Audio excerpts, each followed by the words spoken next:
watching the Yankees.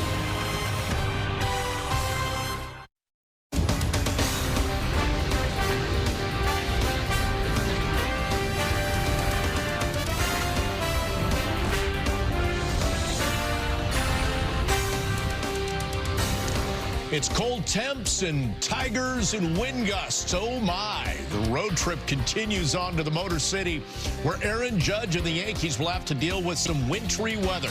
Game time feels like just around 32 degrees, so let's bundle up and set the stage as the New York Yankees take on the Detroit Tigers on a Monday afternoon at Comerica Park in Detroit, Michigan. And it's great to have you with us on the FanDuel Yankees pregame. Bob Lorenz and Jack Curry with you, opening things up with a very much a winter vibe. Weather impacting this entire series. 3 o'clock game today, first pitch tomorrow, and the next day at 1 o'clock or a little thereafter, Jack. And you wonder, weather impact, the series impacted by the weather. What about the players? Let's get your Hyundai opening comment. Well, as you said, Bob, it's going to impact every player on the field, but I think our eyes are going to be focused on the pitchers first. And I'm going to look at Carlos Rodon and how he acclimates, because in his last start, he pitched in weather that was in the low 40s and got off to a sluggish start. And he attributed the cold weather to some of that slow 2 innings against the Diamondbacks where he allowed 4 runs. So his goal today is to pitch efficiently, walk back into the dugout where he's coming in from the cold, and have a smile on his face because he was able to get the Tigers out. Positive for him in his career when he has pitched in games where it was 45 degrees or lower. He has an ERA a shade over 1. All right, more on Rodon coming up. Right now, let's get it out to Comerica. Meredith Morakovich standing by with the Clubhouse Report, brought to you by your local Ford stores. And Meredith, let's start by, well, you're on the field, so that's good news. What's the boots on the ground weather report? It looks like there are no gloves on the hands, by the way. Is that a good thing? That was a mistake by me, Bob. They're upstairs in the warm booth. So strike one against me. Actually am wearing boots. Obviously, I am dressed for the Arctic. I don't deal with cold particularly well, but it's about the players and how they are going to deal with it. Right now, it's high 30s, low 40s with a little bit of wind. It feels colder than that.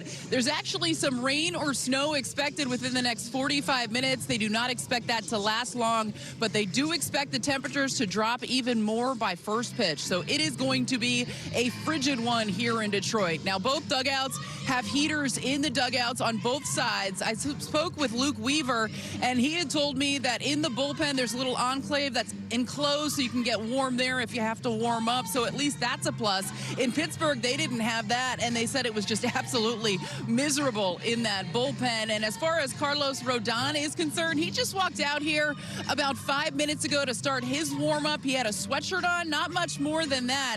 He's a guy that doesn't seem to mind pitching in the cold. I talked to another starting pitcher in Marcus Stroman, and he said when it's really cold out for him, the adrenaline takes over. He actually doesn't mind it too much. You don't notice it when you're out there on the mound. It's more when it's really hot and you can't grip the ball because of the humidity. That is a problem. We'll see whether or not weather plays a factor in it tonight. Now, the Yankees, you look at their pitching during that Pittsburgh series when it comes to the bullpen. Weaver, Gomez, Williams, probably all unavailable. Cruz as well tonight. So the Yankees a little light when it comes to that bullpen. So they were kind of forced to make a roster move today. They didn't necessarily want to have to send Brent Hedrick down because he had pitched so well for him. More a victim of circumstance than anything else. He pitched 2 innings yesterday, struck out 4 against the Pirates. But Adam Ottavino is already back. He has been added to the roster. Ian Hamilton is expected to be added to the roster tomorrow, so another move is going to need to be made there. Hamilton actually traveled with the team. He is here in Detroit, and Aaron Boone said that is the plan as of now to activate Hamilton tomorrow. Also noteworthy, DJ LeMahieu is here in Detroit. He was out on the field doing some drills earlier. Aaron Boone said he could start a rehab assignment as early as Friday, and that is the injury report brought to you by Morgan & Morgan. As far as today's lineup is concerned, you're going to see Trent Grisham in there making his 5th consecutive start for the Yankees, and for good reason. Offensively, he has been fantastic to start the season, certainly taking advantage of the opportunities he has been given. When you look at the last 6 games for Grisham, he is 8 for 16 with 3 home runs and 9 RBIs. That is the most RBIs he has managed over a span of 6 games throughout his career. I asked Aaron Boone if the way Grisham is playing has really forced his hand in trying to find ways to keep him in this lineup. The good thing is we got a lot of guys really performing well. So usually on a given day, there's a couple difficult decisions to make. So the good thing is the fact that so many guys are playing well, hopefully allows them to kind of, a guy to take advantage of a day off through a long stretch as you're trying to continue to build them up here in the first month of the season.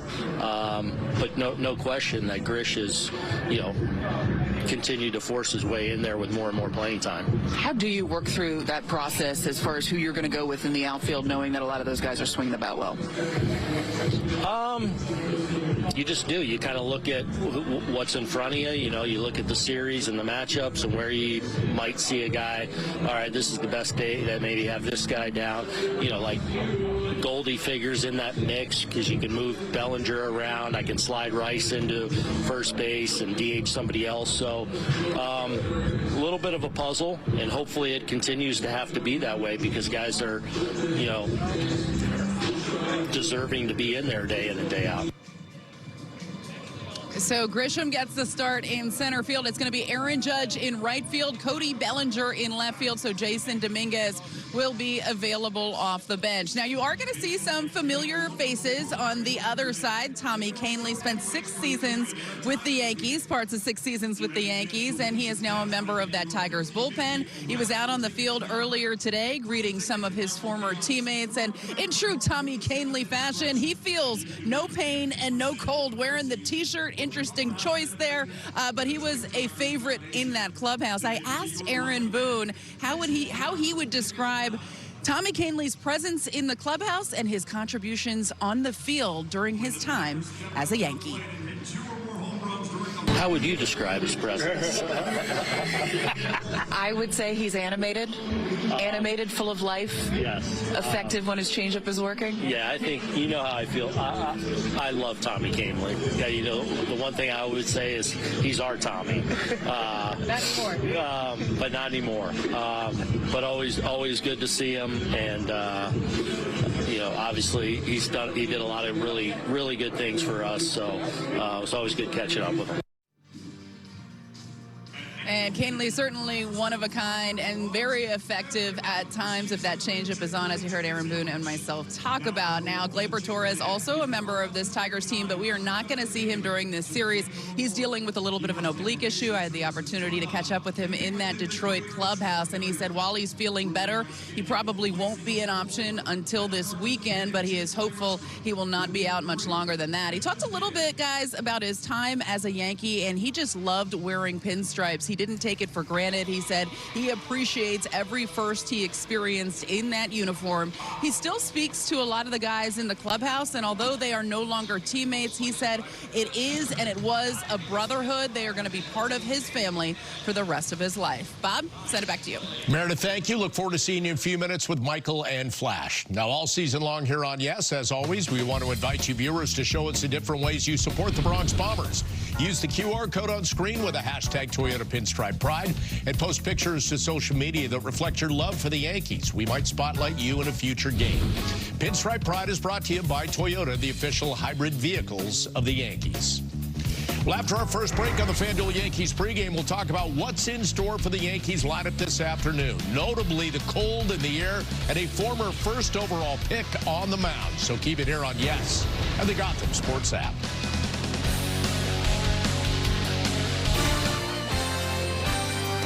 The Yankees pregame show on Yes is presented by FanDuel. New FanDuel customers can get $200 in bonus bets if your first $5 bet wins. The Yankees pregame show on Yes is brought to you in part by your local Hyundai dealers. There's never been a better time to test drive that Hyundai you've always wanted. Visit HyundaiUSA.com today. It's time for the pregame odds segment presented by FanDuel. The Yankees are in the Motor City for the first of 3 games against the Tigers.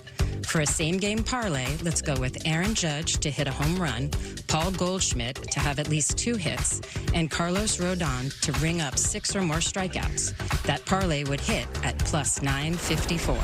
Right now, FanDuel customers can get $200 in bonus bets if your first $5 bet wins.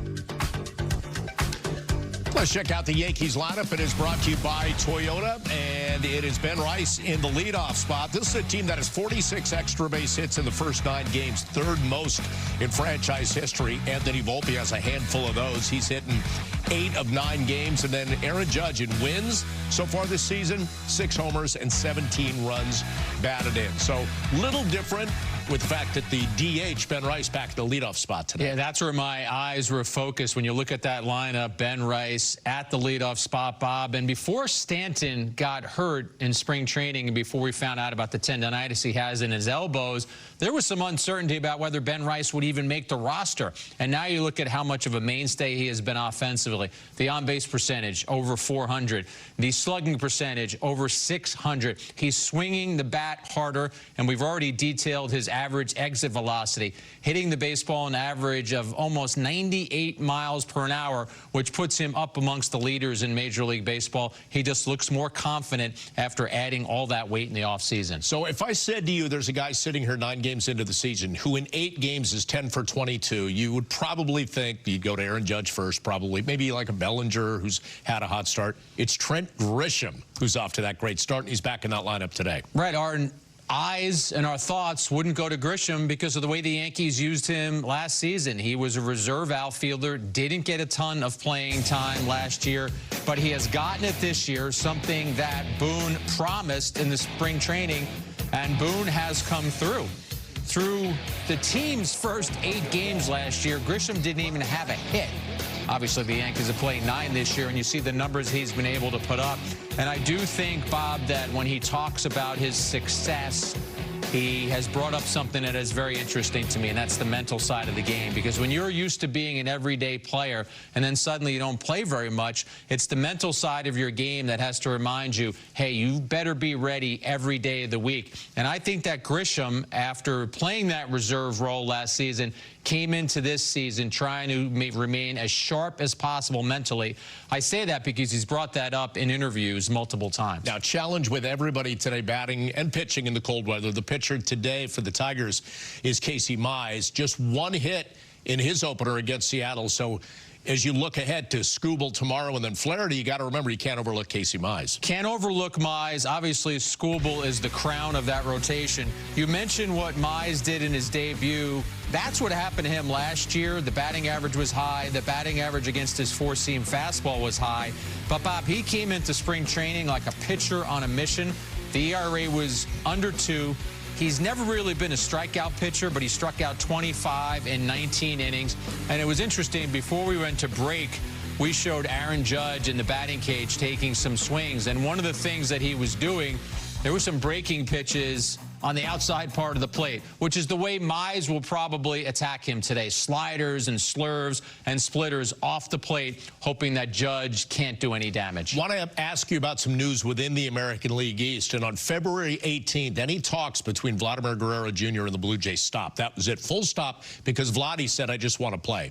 Talks continued behind the scenes. Lo and behold, they agree on a 14-year, $500 million contract. What does that mean for both him and the franchise? Well, when those talks stalled, Bob, and we were still doing some of our hot stove coverage, I lamented from the Blue Jays' perspective that they weren't able to sign him. When you have a homegrown player who is the age that Guerrero Jr. is, and he says he wants to stay and play with you, and he has the superstar status that he has, you have to figure out a way to sign him. So from a Blue Jays perspective, they lost out on Ohtani. They lost out on Soto. You can't tell your fans, hey, by the way, we lost out on Vladdy Jr. too. So I think they had to extend themselves to $500 million. He's clearly benefiting from the contract that Soto signed. And I think from Guerrero Jr.'s perspective, he got the number that he wanted. Yeah. Blue Jays probably would have been happier in the 4 range. They go to $500 million to keep him.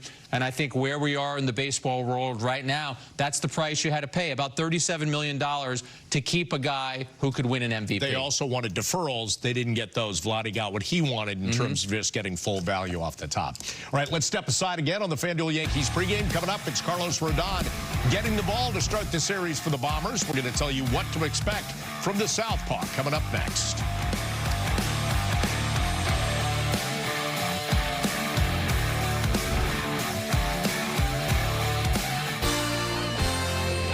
The Yankees pregame show on Yes is brought to you in part by Cadillac. Spring is the season for new beginnings, and it's the best time to get behind the wheel of a sophisticated new Cadillac SUV. Visit your Tri-State Cadillac dealer today. Show on Yes is brought to you in part by Morgan & Morgan, America's largest injury law firm. Injured? Visit forthepeople.com.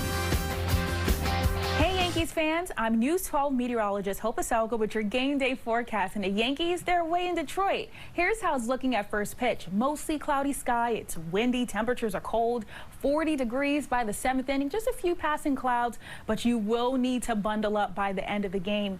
Temperatures will be dropping into the low 30s, a brisk wind. So what's your moodcast? How does this weather make you feel? Let us know at News 12 The Bronx. Enjoy the game. Back to you. Thank you, Hope. Let's check out the Tigers lineup that will go up against Carlos Rodon, brought to you courtesy of Toyota. Javier Baez in their 2 3-hit games, including yesterday. He's hitting at a .333 clip. Manuel Margot is in there as well, batting 5th. Against left-handed pitching in his career, good numbers. A .280 hitter, 17 home runs, and 107 runs batted in. As Meredith said, no Gleyber Torres right now. So let's talk about Rodon. It was good news, bad news his last outing against Arizona. Bad start, but ended up settling in for 6. Yeah, the velocity was down on his fastball, and you see Gurriel take advantage of that high fastball right there. And Bob, those first 2 innings were a slog for Rodon, and he admitted that he was slow to get his command and wasn't moving around well on the mound. This changed everything. He got that double play ground out in the 3rd inning and proceeded to retire 10 in a row to finish off this start. So as you said, bad start, good finish. The Yankees still lost this game. You see he was no sleeves early in the game. He went to some sleeves later in the game after getting hit on his non-pitching arm. Guess what? Yeah. He's tougher than the rest. He does not have any sleeves on today. You see his numbers right there when the weather is not what pitchers would call ideal. But the key, obviously, Bob, get off to a fast start. Whatever you need to do in the bullpen to get yourself ready for the game, he's got to have that command and that feel for his pitches from pitch 1. And you've talked about that a lot, and Andy Pettit always talked to you about this. It's that you don't want that uphill climb. You don't want to be in a hole early and then your team feels like it's fighting an uphill battle the rest of the way. And it's easy for you and I to say, but then you have to be the pitcher who is on a different mound in the bullpen. And then, as David Cohn used to always say, you're throwing east to west or west to east in a bullpen. You get to the mound, you're throwing north to south. So there are some adjustments that you have to make. John Flaherty, when he has worked with us, would say, I would see what a pitcher has in the bullpen and then finish and finalize that game plan when you get behind the plate. But after the slow start that Rodon had, and now weather being a factor again, I have a feeling that he's going to do whatever homework he has to do in the bullpen to make sure he's ready for the Tigers. We have talked a lot about Anthony Volpe, the offense so far with the torpedo bat, with the better swings, the better contact. Let's talk about his glove work, especially that which stood out against that the Pirates in that series. I mean, we know he's a Gold Glover, but that is the one constant with Volpe, his defense. Volpe is an athlete at shortstop, and he's a speedy athlete at shortstop. His footwork, Bob, is one of his greatest attributes, and I think that's some of what we have seen from him recently. I mean, getting that double play right there, you heard Aaron Boone talk about it, that it happened so quickly that maybe we're underestimating how great a play that was. Since the beginning of 24, Volpe has 15 outs above average at shortstop. The only shortstops in Major League Baseball who have exceeded that are Lindor, Witt, and Swanson. So it just tells you what kind of company he's in defensively. All right, let's take one last break here on the FanDuel Yankees pregame. Jack giving us his key to the game next as the Yankees look for a hot start in Detroit. So keep it here on Yes and the Gotham Sports app. The Yankees pregame show on Yes is brought to you in part by EEP Law. Counsel that cares. Results that matter. On Yes is brought to you in part by your local Tri-State Genesis retailers. Learn more at genesis.com. Great to have you back once again here on the FanDuel Yankees pregame. Got you for about another minute in our cozy confines. We're going to get it out to Michael Kay, John Flaherty, and Meredith Morakovitz. A lot cooler in Detroit. Does it impact today's game as we get your Kia keys to the game? I think we're going to be talking about it throughout the game. I think our crew in Detroit is going to be talking about it. But from a Yankee perspective, Bob, I think the key is constant and consistent at-bats. And by that, I mean yesterday they scored in the first inning. They had 3 hits across the next 7 innings against Heaney and the bullpen. So today, when you want to get your offense going, it's got to be consistent against Mize. He doesn't give up a lot of home runs, but he also doesn't strike out a lot of batters. And you mentioned it earlier. Skubal is looming tomorrow, so your offense wants to do its best to make sure you can get a W today. Kay and Flaherty with a call coming up next on Yes and the Gotham Sports app. Game 1 of 3 between the Yanks and Tigers in Detroit. Enjoy it. Have a great afternoon, everybody.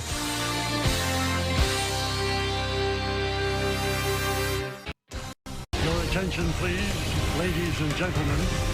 You're watching Yes.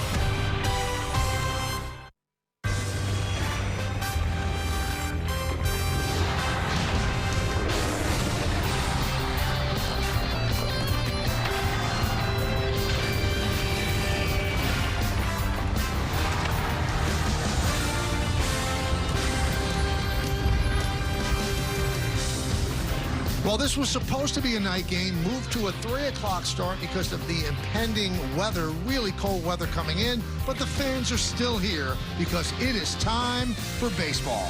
As the Yes Network presents New York Yankees baseball. It's the New York Yankees against the Detroit Tigers in the first game of a 3-game set from Comerica Park in Detroit, Michigan. Hello, everybody, and welcome to Yankees Baseball. Along with John Flaherty, I'm Michael Kay. Yankees have gotten off to a good start this season. They just took 2 out of 3 against Pittsburgh. The one constant throughout the beginning of the season so far has been a really potent Yankee offense. Yeah, usually you worry about an offense early on in the cold weather, but the Yankees offensively have been lighting it up. And when you think offense, you think the captain, you think the MVP, Aaron Judge. He has done his part, but it's been the other cast of characters. It's guys like Ben Rice, who's really rebounding after his rookie year last year, and the new addition, Paul Goldschmidt, going the other way, giving you a veteran at bat day in and day out. Anthony Volpe's offensive game looks like it's graduated to another level, and Trent Grisham, a role player who had a great spring, getting a lot of big hits here in the early going. Take a look at these numbers. Runs per game first, home runs first, slugging first, OPS first. That will certainly do. This is no pushover Tiger team. They made the playoffs last year. They actually won a round as well, and they did a lot of that without Spencer Torkelson, who really like a flop as a #1 draft pick. But you know what? He's resurrected his career. Yeah, #1 draft pick for the Tigers, first pick in the country, and he's had his struggles to the point that he had to be sent down to the minor leagues last year. But to his credit, he has made some big adjustments in his stance, in his setup, and the ball really jumping off of his bat. A couple of home runs already, and then this, a walk-off double against the White Sox yesterday. Spencer Torkelson is back for the Tigers. Let's take a look now at the starting pitcher today, and that's Casey Mize. Casey Mize, a right-hander, has missed a couple of years with some arm injuries, but he had his first start against the Seattle Mariners, and his stuff was there. Good fastball, really good split finger. Yankees will have their hands full this afternoon. The Mohegan Sun team scouting report. Well, the offense is clicking for the Tigers early. They have their top 3 starters lined up for this Yankee series. The only question mark right now, they're trying to figure out the bullpen. That is a little bit uncertain at this moment. Not uncertain is the work of that guy. Trent Grisham has been on fire. They had to get him in the lineup. How did they do that? Well, Meredith Morakovitz talks to Aaron Boone about that very thing. That's coming up next, right here on Yes.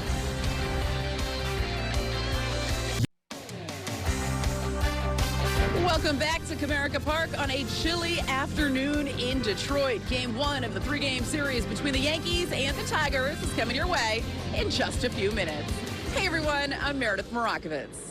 Trent Grisham finds himself in the Yankees starting lineup for the 5th consecutive game. He'll play center field. Aaron Judge is in right. Cody Bellinger in left field. Jason Dominguez will be available off the bench. Grisham is off to a hot start offensively. I asked Aaron Boone earlier today how much that's played into him trying to find Grisham more at-bats.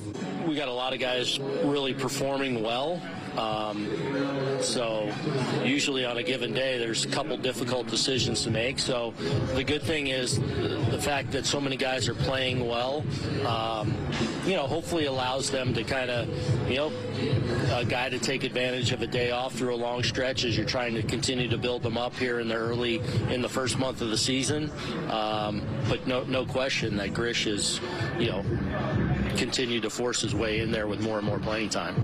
And Grisham is going to continue to get opportunity if he continues to put up the numbers he has been over the last 6 games. 8 for 16 with 3 homers and 9 RBI. Plenty more to come here on the Yes Network. When we get back, Michael Kay will be joined by John Flaherty after the break.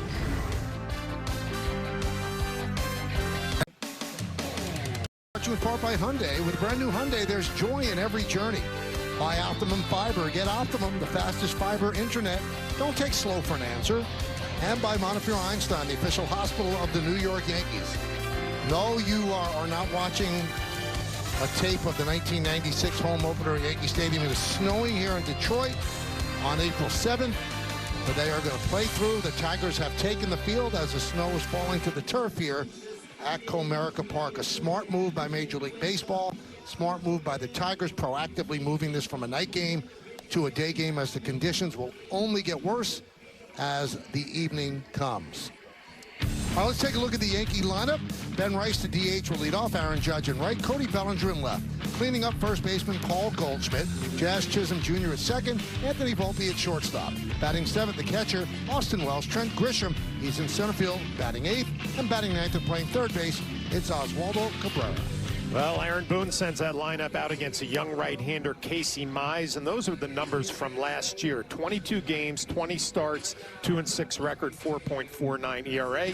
Let's check out our Nissan pitcher scouting report on Mize. Welcome back. He came back last year for those 20 starts, but he had missed almost 2 years before that, and he has 1 start this year, has already picked up a win. 5 2/3, only 1 hit, no runs against Seattle. And if you're the Yankees today, the scouting report is good fastball and an outstanding split finger that he can get a lot of swings and misses on.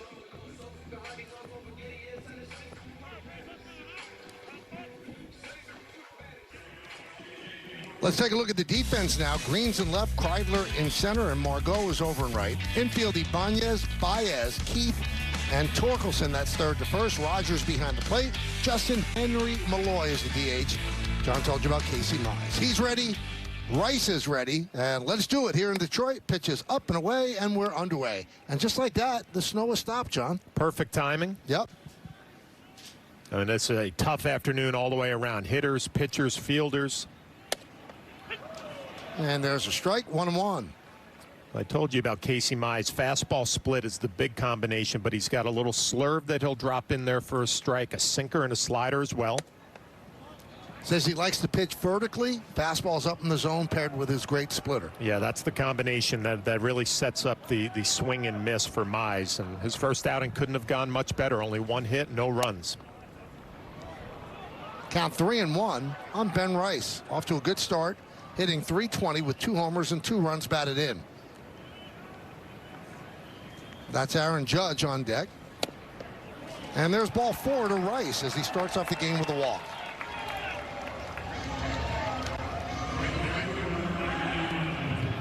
Bruce Dreckman is the home plate umpire. Shane Livisbarger is at first. Nate Tomlinson at second. Mark Wegner is over at third. Judge protected against the cold.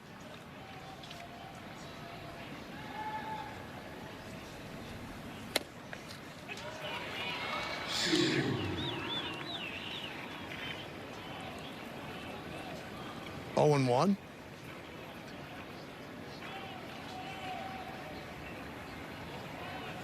The 0-1. 1-1 on Judge. I get asked all the time, when you have a game like this with the weather, the wind chill in the 30s, is it better to be a hitter, a pitcher, or a fielder? It's brutal for everybody. You almost just have to accept the conditions, try to battle your way through it. And the count 1-2.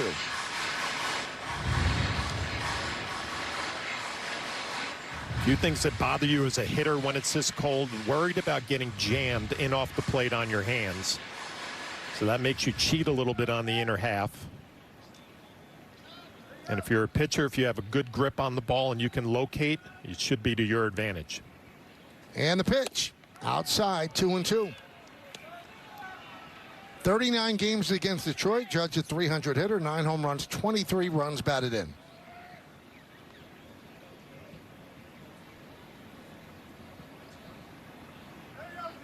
And the 2-2. Fly ball right side. Margot on the run. We'll put it away for out number 1.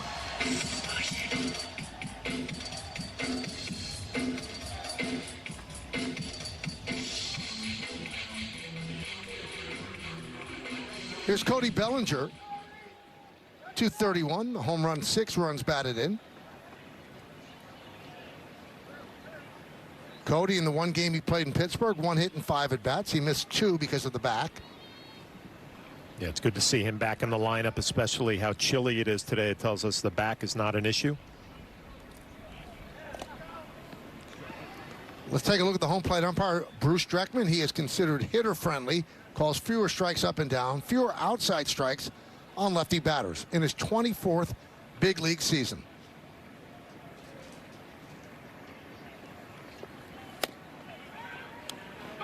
One and 0. Well, that scatter report should play as an advantage on Dreckman for the Yankees if he doesn't call the high and low strikes. That's where Casey Mize likes to make a living. Grounded foul. Mize was the first overall pick by the Tigers in the 2018 draft out of Auburn.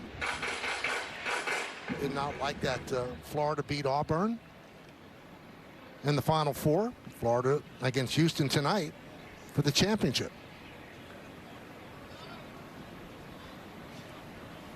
1-1. 2-1.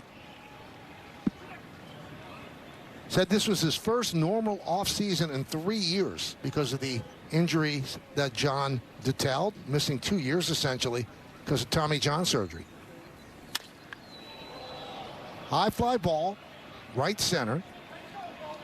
Kreidler is there to make the play for out number 2. Time for the keys to the game, brought to you by your local Kia dealers. Well, you can tell how brutal the weather is, but it's the same for both sides. So try to put it out of your mind and pick up a W. And the Yankees really need some length from Carlos Rodon today. The bullpen the last 2 games has covered 11 in the 3rd innings, so they could use some length from their starting pitcher. And you talked about it in the open, Michael. The Tigers in the postseason last year, they'll kind of have a bullseye on their back this entire season. We'll see how they react to that.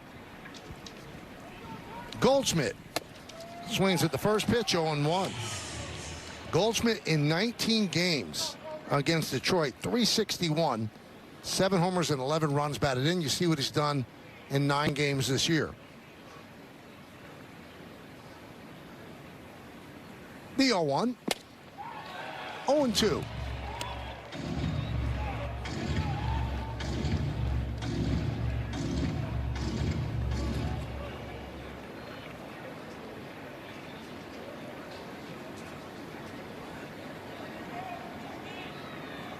Rice leads off first. Game time weather presented by Bigelow, the official hot tea of the Yankees. 42 degrees, it feels like 34. Chance of rain is high. Humidity 68%. The wind out of the northwest at 10 miles per hour. Well, we'll tell you about wind. There's a big flag in left center field and it is blowing straight out. Yeah, the wind is really what gets you on a day like this. Obviously, it's cold, but then you drop that wind chill on top of it. 2-2.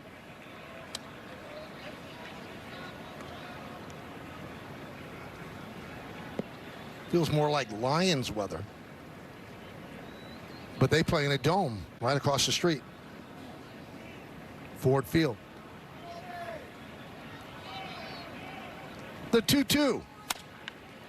Grounded and grabbed beautifully by Banez. The long throw not handled, and Goldschmidt will get himself a single. Nice play by Banez. Saved a double. Might have saved a run as Rice moves to second. Well, again, as we watch this game and you watch this replay on the backhand as Ibanez fields it cleanly, can he get a grip? Can he have enough on the throw across the diamond in the cold weather? Torkelson can't come up with the pick as we get a look at Goldschmidt coming out of the box, moving pretty well on a cold day.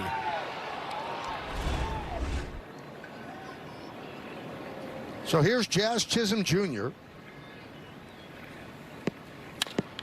Swings at the first pitch and lofts it to center field. Kreidler is there to make the play, and that will do it. No runs, a hit, and 2 men left. Yankees nothing, and the Tigers coming to bat.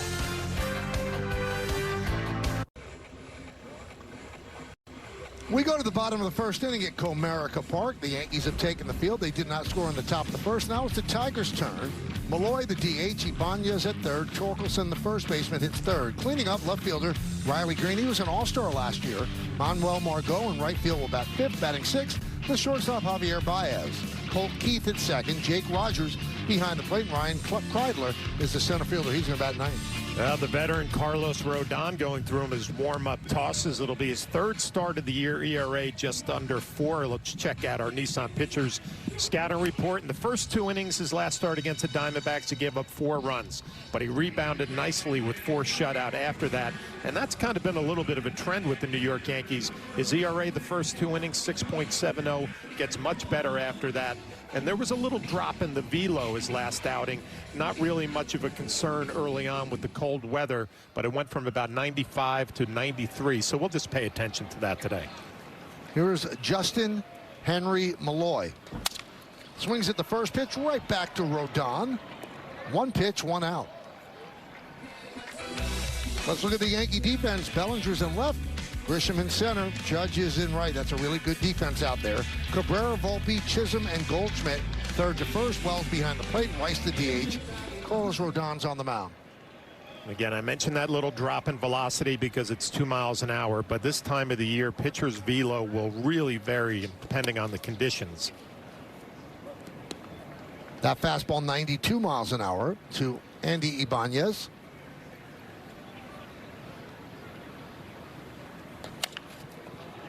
Chop towards short. Volpe. 2 down here in the first. I was just going to say another thing I'm going to be watching from Rodon. His last start was fastball slider primarily.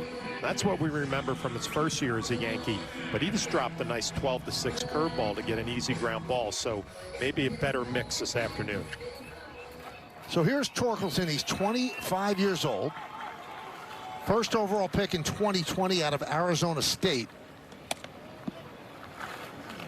As a rookie, hit .203, then took a step in the right direction in 2023, 31 home runs, 758 OPS, but then last year the backslide and ended up being sent down to the minors. He was almost an afterthought.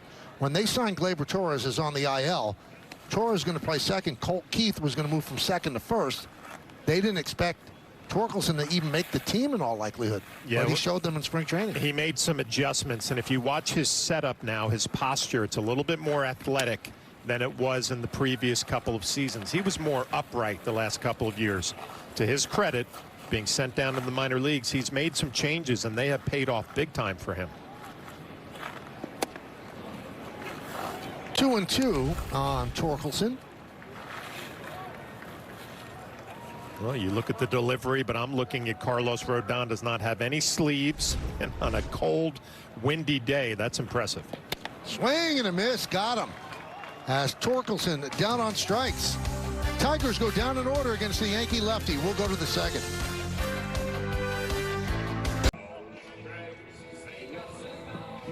Live same game parlay.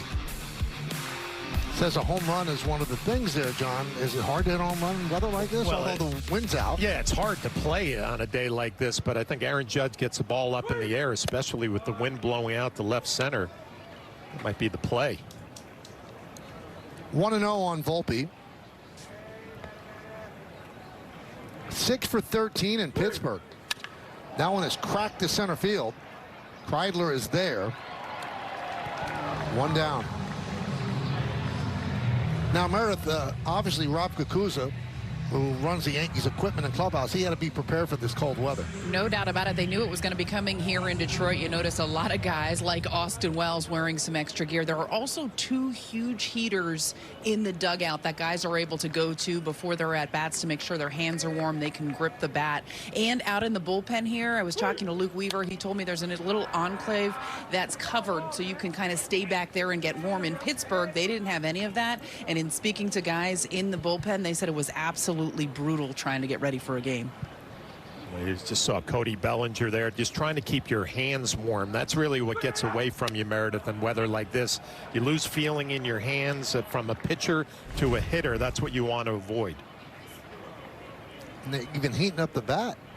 And I spoke to Marcus Stroman about pitching in these types of conditions, and he said for him, he actually doesn't notice it when he's on the mound. He said the adrenaline as a starting pitcher oftentimes takes over, and you don't even realize how cold you are. It's mostly just making sure your hands are warm enough to grip the ball. He said it's actually more difficult to pitch in humid, hot conditions than in cold conditions. And we see Carlos Rodon out there, first inning, no shirt underneath, just the jersey. He's got to be freezing. Yeah, it was strange for me to hear Marcus say that he had a tougher time when it was hot gripping the ball, because I always felt like on today's like today, the catcher trying to throw the ball to second base, getting a grip was big time problem.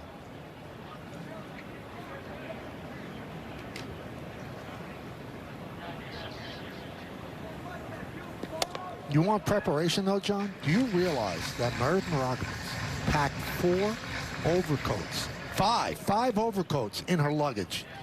How is that even possible? I don't know. She did it. Hey, guys, when you're good, you're good. Well, I asked Michael yesterday how many sports coats he packed, and he said 5. Yep. I only fit 2 in my suitcase. And how do you fit that many They winter just coats? keep getting bigger as time goes on. The one for tomorrow takes up the most space by far. But you guys know I don't like to be cold, so I had to be prepared. Austin Wells down looking. 2 away. Well, we'll see if the pitching picks up on this today. It's one of those days where you're going to see a lot of hitters swinging early, which we've seen. And you're also going to see hitters guessing a little bit when you get to 2 strikes. Mize freezes Wells with the heater. Here's Grisham. Let's see if the weather cools him off. He is red hot. That big 2-run single in the 9th inning yesterday tied the game at 4. 2 out, 2-run single. And the Yankees ended up losing in extra innings. Trent not changing anything, not going with batting gloves even on a cold, nasty day. Here's the hit we're talking about yesterday. Left on left, that's been a common theme early on. Does not bother Trent Grisham at all. Gets the bat head out. Peraza scores. And the Yankees at that point, thinking they were going to have a comeback victory, just fell a little short. 2-1.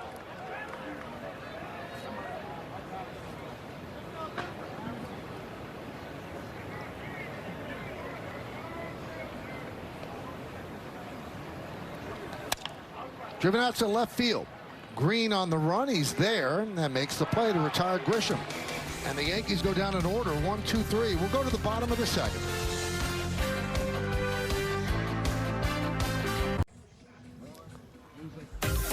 Well, it's time for Pin's official hybrid vehicles of the Yankees. Today's picture is of Kay and Ray, who look very excited to be at a recent game in the Bronx. Kay and Ray, good job going to the game. Use the hashtag Toyota Pinstripe Pride. Mention yes in pictures you post to social media. Reflect your love for the Bronx Bombers. We might spotlight you in a future game. Riley Green against Carlos Rodon. First pitch outside. Green has an RBI in 5 straight games, an OPS of 1.071, 10th in the American League, 13th in baseball.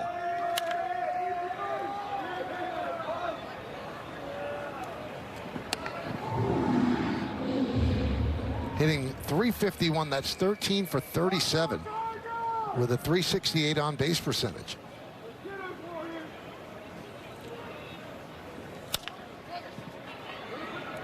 Chisholm fields. 1 away here in the 2nd.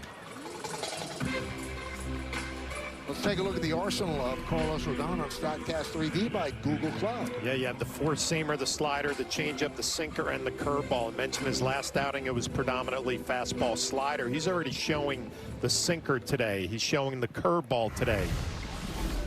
I see the complete arsenal, and he's gotten 4 outs on 11 pitches. That's how you try to get deep into a ball game. Here's Margot, 10th big league season.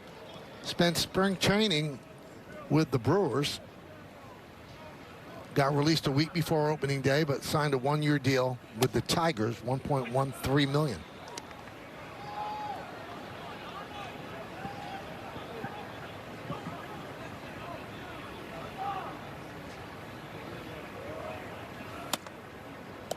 I got a chance, John, to do the play-by-play for the wild card series between the Tigers and the Astros. Tigers really push the envelope. They're like a pressing, running basketball team. They will run you into mistakes, and they play a clean game. They try to be fundamentally sound. So they might not overpower you just with an abundance of talent, but the guys that are on that team play hard and play it the right way. Yeah, and their manager, A.J. Hinch, was a master of the bullpen the last 2 months of the year and into that postseason. I think as much as any club, the manager had such a big influence on the moves he was making out of his pen. Well, they were 55-63 on August 10th. Remember, they traded away Jack Flaherty. They had essentially, punted on the season, but then they were 31-13 since August 11th. That was the best in baseball, and it was their first postseason appearance since 2014. Now, with that incredible run and getting to the postseason, now all of a sudden this year you come in and you're not going to sneak up on anybody, and you wonder how these young players, their expectations now of trying to get to the playoffs again, how they'll react. Margot swings and misses, goes down on strike. Second strikeout for Rodon. Well, you can't say enough about Rodon through 5 outs in this game. That's an outstanding curveball. We've seen a couple of them. He's pounding the strike zone, and he's working quickly. And if you're a Yankee defender in the infield or the outfield and it's this cold and windy, you really appreciate your starter working fast, throwing strikes, and dictating the action. Here is Javi Baez. He's in the 4th year of a $6 million, $140 million deal. 6-year, $140 million deal. And he essentially didn't have a position because Trey Sweeney was a shortstop during that run when he was on the IL at the end of the year. So he's supposed to play all over, but he is at shortstop today. Well, you see his numbers. He's gotten off to a much better start. I know it's a small sample size, but in the past here in his Tiger career, you just throw the baseball up. He would swing no matter where it was. His chase percentage is down early on this year. Something to pay attention to as the year moves on. Swing and a miss. He chases that. He goes down on strikes. Another 1-2-3 inning for Carlos Rodon. We'll go to the 3rd. 0-0. Season at MLBshop.com. Check out the largest selection of authentic jerseys, caps, hoodies, t-shirts, and more. Visit MLBshop.com, the official source for your Yankees gear. Oswaldo Cabrera fouls off the first pitch, 0-1 as we start the 3rd inning. Only hit in the game, Paul Goldschmidt. An infield single to Ibanez at 3rd.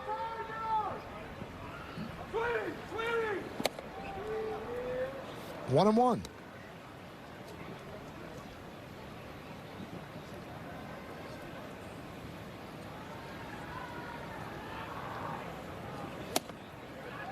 One, two on Cabrera, batting 9th in the Yankee order and playing 3rd base. It'll be 9-1-2 against Casey Mize. Ben Rice is next. Well, Cabrera back in the lineup after a couple of days off, couple left-handed starters.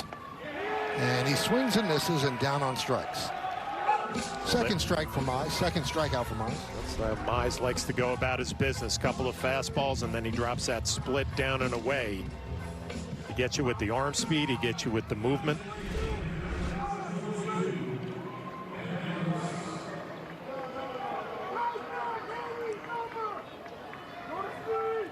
There's Ben Rice. He walked in the 1st and takes a strike here in the 3rd.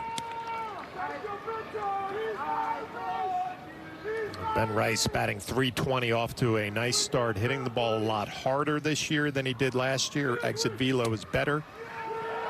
Hitters make adjustments year to year, and Ben Rice's stance is a little bit more open this year than it was last year. Whatever changes he has made, it has worked. That one misses. 1-2.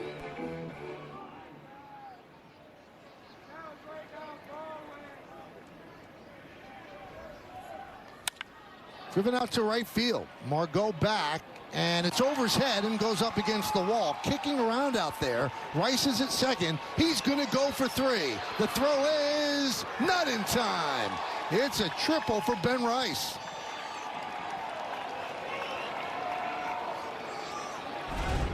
Well, when you look at this swing, look to see where Ben Rice goes down and just digs that ball out of the strike zone. Not a bad pitch at all from Mize, and he hits it on the line, maybe gets a little help with the breeze going out to right center, but he has a decision to make when he's rounding first, looking to second. He knows it's a short double.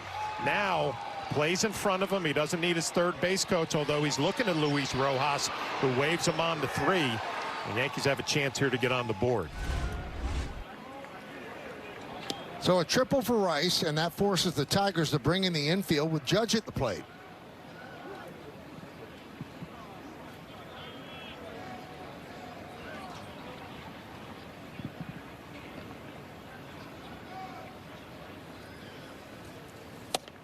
And a strike. Well, on an afternoon like today with the windy and cold conditions that they are, you wouldn't get too many opportunities. You have to cash in here if you're Aaron Judge and the Yankees.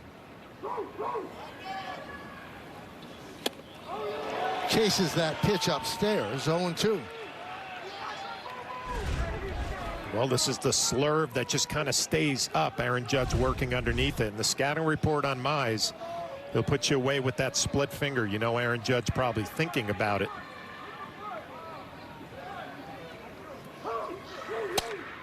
One and two.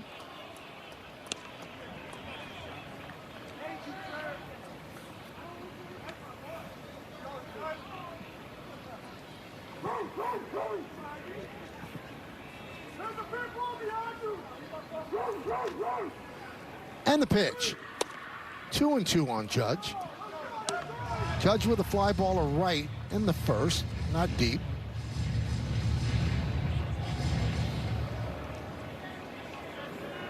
Judge has 17 runs batted in and 6 home runs. Snap throw to third.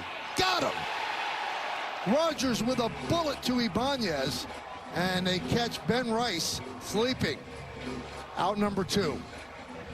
Well, it is not an easy day to catch behind the plate. It will not be an easy day to throw. But Rogers with the timing play with Ibanez, picking up his starting pitcher Mize. What an outstanding defensive play by a great defensive catcher here in Detroit, and you know Mize loves it. That's a tough mistake with Judge at the plate. The 3-2.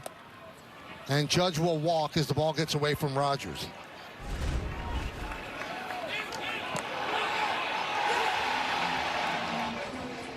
It even looked like Ben Rice was on his front foot, so maybe had a little tough time with the change of direction, but I just think a better play by the Tigers defensively and that man behind the plate.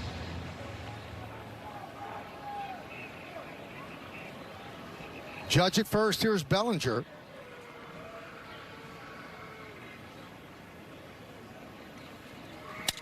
Line drive right at Keith, and that'll do it.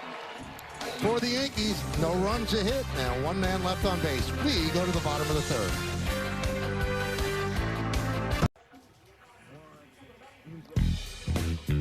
By Montefiore Einstein, the official hospital of the New York Yankees. Former Yankee Gleyber Torres on a 1-year, $15 million deal on the 10-day IL for the Tigers since March 31st with a left oblique strain. Took 20 swings off a tee on Saturday. He could return later this month. And Meredith, you caught up with Gleyber, right? I did. There was a small number of New York media members that were talking to Gleyber Torres. Full beard, you can't see it right there, Michael, but decided to go full beard. And he said that he believes he's going to ramp it up on Friday, could be back as early as next week. Time will tell whether or not that happens. I also asked him about his time in New York, and he said he understands that he is incredibly privileged to have been able to wear pinstripes for as long as he did. He loved being a Yankee, loved being in New York, and said he will remember every first that he accomplished in New York. Now, he's still friends with a lot of guys in that clubhouse. They talk a lot. He said, hey, we're no longer teammates, but it's not just teammates. We are, it's a brotherhood. I consider them family, and I'll consider them family for the rest of my life. That's how I feel about you, Meredith. Oh, thanks, Michael. You too, Flash. Thanks, guys. 2-1 on Keith.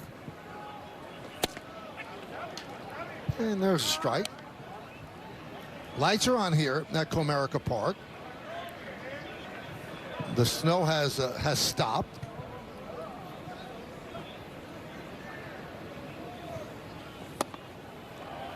Now it's weird. Colt Keith, his average is 174, John. He has a 457 on base percentage because he's walked 12 times. Well, the Tigers locked this young left-handed hitter up for a long time before he really had a bunch of big league time. Well, their biggest concern is his defense. Last year he was -8 in defensive runs saved. That's the 4th worst among major league second basemen. That's why he was moved to first and why they signed Gleyber Torres. Strike 3. He thought it was ball 4, but that is the 4th strikeout for Rodon. Rodon on top of his game, and if you look at Austin Wells and look where he receives that ball, bringing it right up back to the strike zone. There are 2 outstanding pitch framers working behind the plate today, and Austin Wells and Jake Rogers.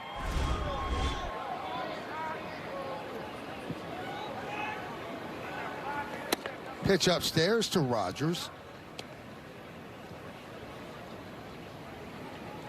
He was a Gold Glove finalist last year, but it went to Cal Raleigh of the Mariners.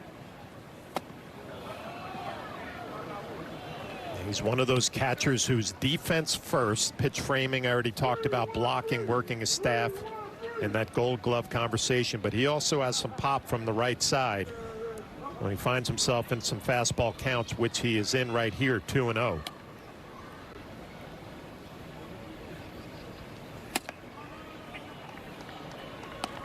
He came to the Tigers in the 2017 Justin Verlander trade with Houston, and he's the last guy that remains with the Tigers.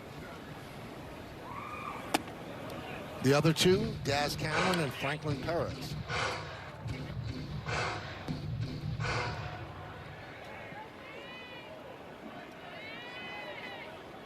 He's always had a great arm, had Tommy John surgery. So before the Tommy John surgery, his first 2 seasons, he threw out 47% of base runners, but it's gone down a bit, but he's still outstanding at that. You saw that throw to third that he made. Yeah, when you're throwing out 40+%, obviously you have arm strength, but you have quick feet and accuracy to go with it. So might not have the arm strength that he had when he was younger before the surgery, but still the accurate throwing arm. And there's the Tigers' first base runner as Rogers works a walk. A little respect right there. A 3-2 curveball that bounced instead of giving in to Rogers.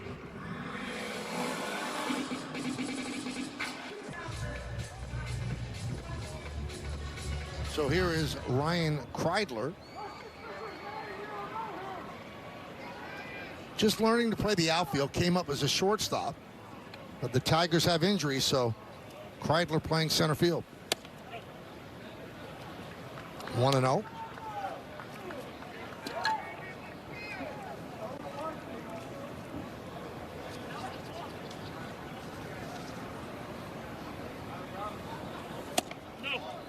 Shows bunt, but takes outside, 2-0. Detroit was swept by the Dodgers to start the year, but they've won 5 of 6 since then. Just swept the White Sox, so their overall record is 5-4. Yankees are 6-3. 3-0 on the 9th batter in the lineup. So We talk coming in, Carlos Rodon in his Yankee career, maybe the first or second inning has some problems and then settles in. Well, the first 2 innings, no issues here in Detroit. There's a strike. We're having a little trouble here in the third.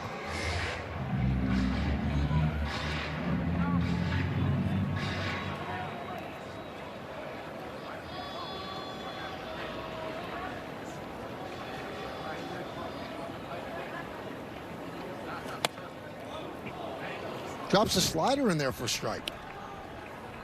We've seen it all. We've seen the two-seamer. We've seen the slider. We've seen the curveball.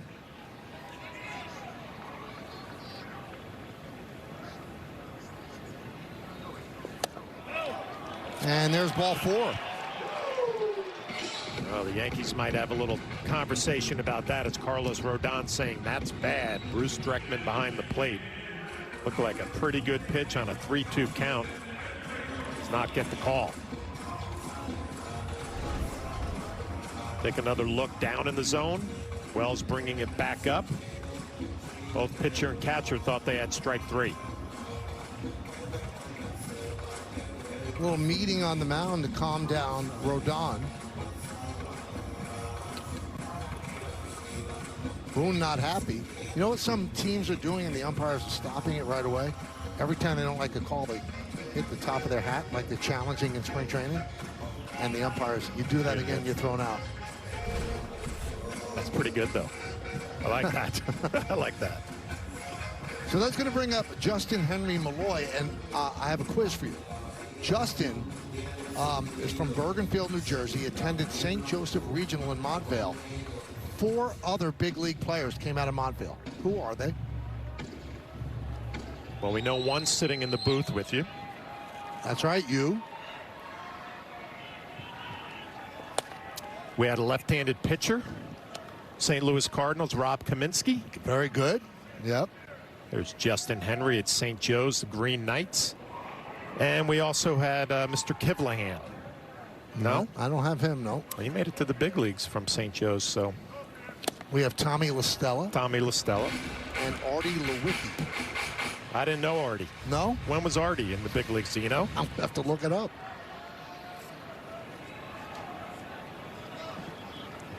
Now, the one thing we know about Justin Henry Malloy coming from St. Joe's Regional, he's played in some cold, chilly games up on that field at St. Joe's where you had to walk up this big hill to get on top of the athletic fields at the back. There's been some cold games played back there. Did you enjoy your time at that high school? I love my time at that high school. It was an all-boys Catholic high school. It had a very good athletic program. And to be quite honest, I commuted from New York to New Jersey and had no idea if baseball-wise I would be able to fit in, and was lucky enough to make the team as a sophomore and won a county championship as a junior and moved on from there. And down goes Malloy. Also, we have to say that the McCourty twins came out of that high school and played in the NFL. Now, Artie Lewicki, 19 games with the Tigers and the Diamondbacks, 2017 through 2020. Sorry, Artie, I should have known that. Now, you'll be happy to know this. I was at St. Joe's last week and did a little time with the media class where we have a whole studio set up, and 2 of these classes interviewed me. Had a great time for a few hours. Kids did a great job. Always giving back. I love that. That's what, you know, it's what I hear you do at Fordham. So I just figured I'm trying to follow your lead. First and second. 5 strikeouts for Rodon. Ibanez hits one deep to left field. That ball's gone out in an eye blink. A 3-run home run by Andy Ibanez, and it's 3-0 Tigers.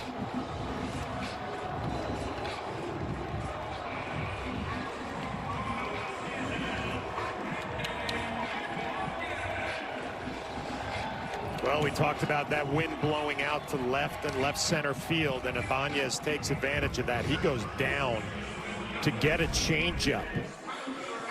Well, look where this actually looked like a curveball rolling in there, down and in. Thought that was a changeup away.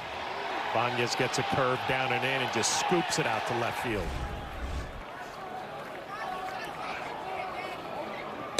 The Tigers' first hit, but the 2 walks come back to haunt Rodon.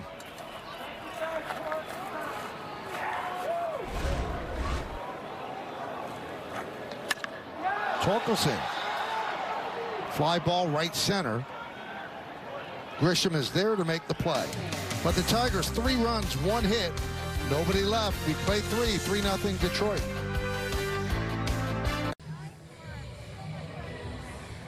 $3-0 Tigers. Cooking up something special with Hexclad. Join the hybrid revolution at hexclad.com. Goldschmidt has great numbers against Detroit in 19 games. Had a single in the first inning. Leads off here in the 4th. And he scoops that one to right field. It's a long run for Margot, but he can't get there. A lot of foul territory in this ballpark. This ballpark, for a newer ballpark, is enormous. And it used to be even bigger, and they brought in the fences in left field. But you saw Ben Rice get a triple. This is the type of ballpark that will yield triples, John. Yeah, it definitely will yield extra base hits. And the one thing I noticed right away, they don't have that strip from the pitcher's mound towards home plate like they used to in the past. Yeah, they took the advice of the players. The players didn't like it. That's what it looked like in the past.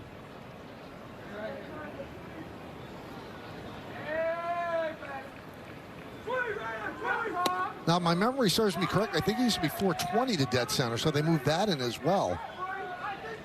But why you would build a ballpark so cavernous?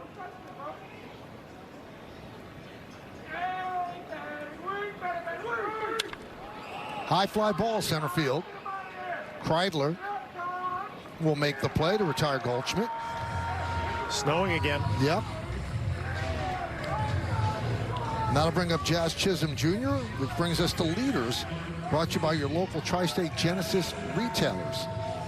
4 or more home runs and 3 or more stolen bases through 19 games. Only 2 people have done it in franchise history. Jazz did it this year. Bobby Mercer in 1969 had 5 home runs and 3 stolen bases.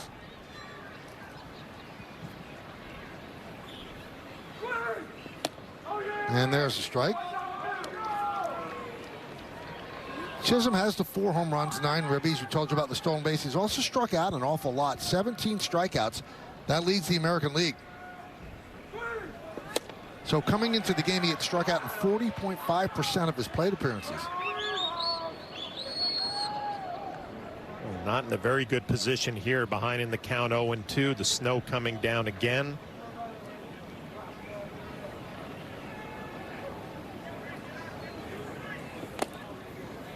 One and 2.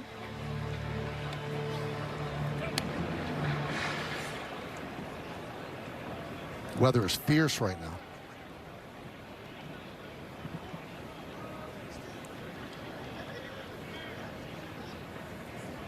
Swing and a miss. Chisholm strikes out. Rogers throws to first for the putout. 2 down. Well, you get behind in the count with 2 strikes, and you can fall victim to that split finger. Well, Michael, I heard you talking about Comerica Park and how big it is. I can't help but think about the old Tiger Stadium, and those teams were built around power. It was such a good offensive ballpark to hit in.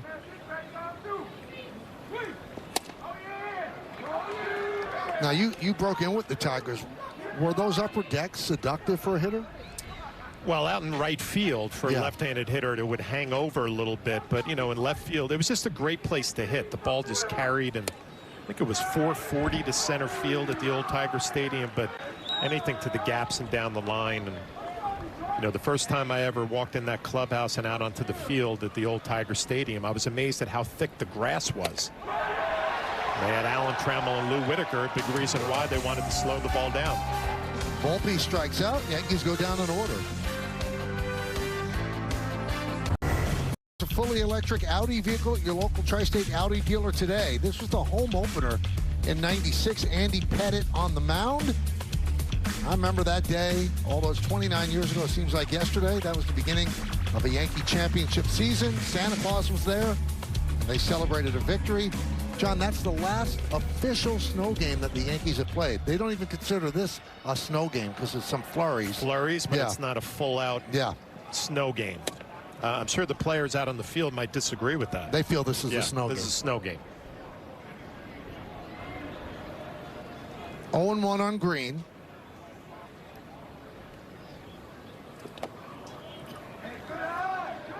Green, a different hitter against left-handed pitching. 213, and he's 280 against righties. But he was an all-star last year for the first time.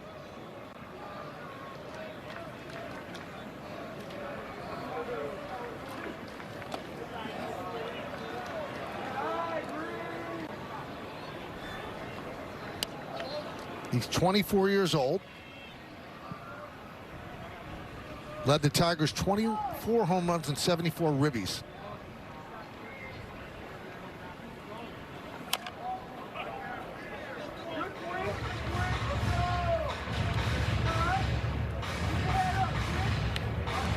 He tried to stay in better shape this offseason, John. He said a record low for how many times he ate at Chick-fil-A, which he loves.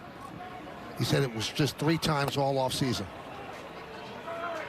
As Green down on strikes. That's the 6th strikeout for Rodon. The 6th Yankee strikeout is brought to you by Audi in the 2025 Audi Q6.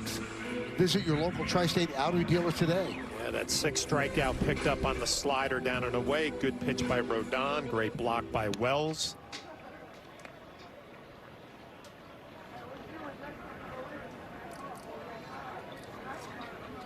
Here's Margot. Grounded up the middle. Volpe there. Gets Margot for out number 2.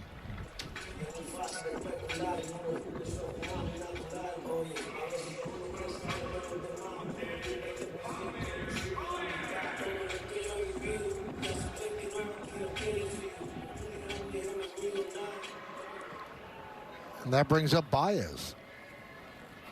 Baez started yesterday at short. That one's driven to right field and deep. Going back is Judge. He's there to make the play.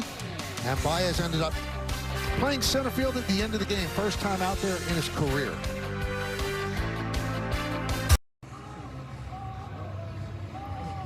Well, tomorrow it's another day game on Yes as the Yankees and the Tigers play game 2 of this series here at Comerica Park. Coverage begins at noon with Audi batting practice in the pregame. Then first pitch will be just after 1 on Yes and the Gotham Sports app. Snowing here in Detroit as we go to the 5th inning. It's 3-0 Tigers. That's on the Andy Ibanez 3-run home run. There's Austin Wells against Casey Mize. Mize is yet to give up a run this season. He went 5 2/3 in his season opener against Seattle. That was on April 1st. He gave up just 1 hit, but no runs.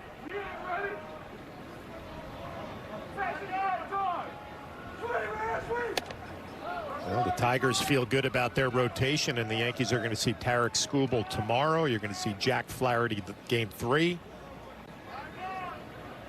Running some top starters out against the Yankee lineup for these 3 games. High fly ball, left field and deep. Going back is Green. He has room, and he'll make the play. 1 down. And that'll bring up Trent Grisham. And we take a look at Coors Light beating the pressure. Last 5 games, 471, 3 home runs, 9 ribbies. Sparkling OPS of 1.585.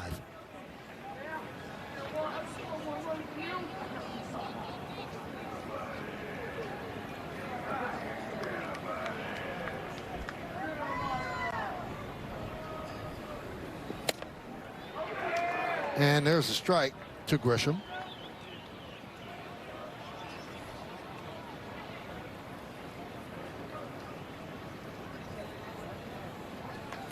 Line to right field. That is a base hit.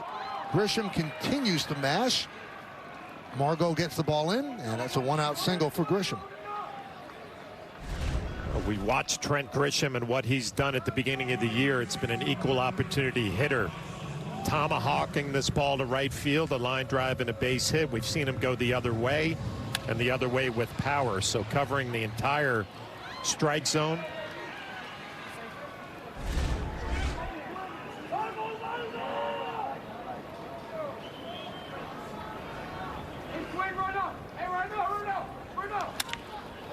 Grounded to second base. Keith has one play. He makes it first. Cabrera's out. Moving to second is Grisham.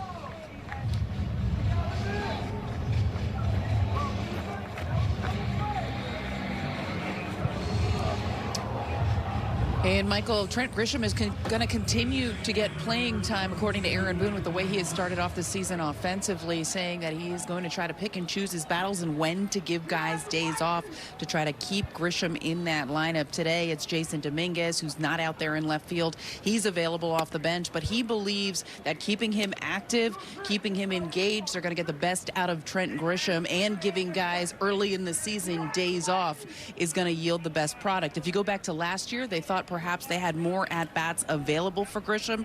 It just didn't happen due to the way the roster was constructed, and it certainly didn't help him in trying to get going when he did get those opportunities. So Trent Grisham certainly making the most of his opportunities early. He's at second with 2 outs. Ben Rice, 2-0 count at the plate. 3-0. Rice had a triple in the third, walked in the first, but caught napping just a little bit when he was picked off of third by Rogers, with Judge at the plate. Judge on deck now. 3-0 count on Rice. And a strike for Mize.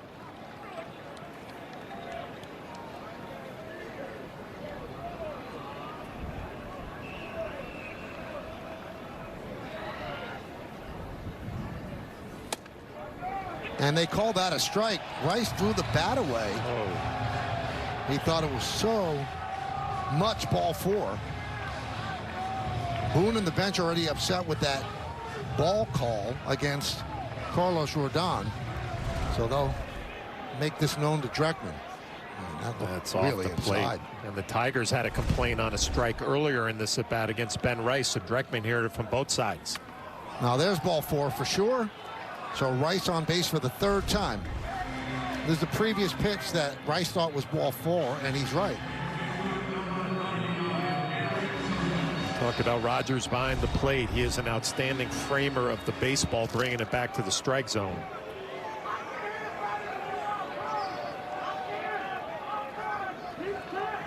There's Aaron Judge, son trying to peek through here in Detroit. And a strike. 95-mile-an-hour fastball. Well, it's interesting that Casey Mize not pitched around Ben Rice, but pitched carefully to him. A 2-out walk to bring up the reigning MVP up to the plate. Ground ball and through for a base hit. Grisham will round third. He'll score. Rice stops at second. It's an RBI single for Judge, and the Yankees are on the board. It's 3-1 Detroit. You pitch carefully to Ben Rice. You bring up Aaron Judge, and the captain comes through again. Not a 3-run home run, just a hard hit base hit right back up the middle. Nice piece of 2-out hitting. Yankees get on the board, chipping away at this lead. Past the diving Baez, 18th RBI for Judge. Here's Bellinger. Count 1-0. First run allowed by Mize in 2 games this season.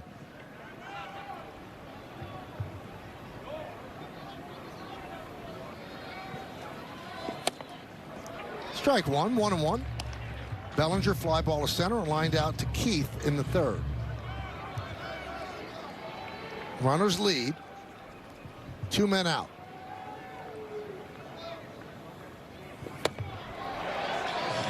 One and 2.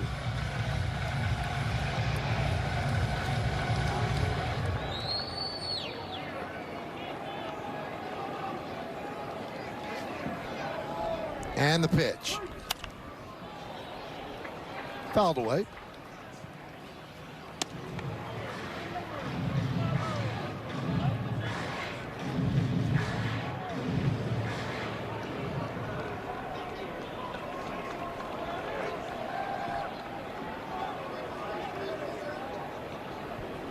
Mize delivers. Skied the other way and out of play. Mize has just enough on that fastball in the mid-90s to get Bellinger a little bit late. 2 strikes, you're protecting the plate, and he's got just enough fastball to beat you.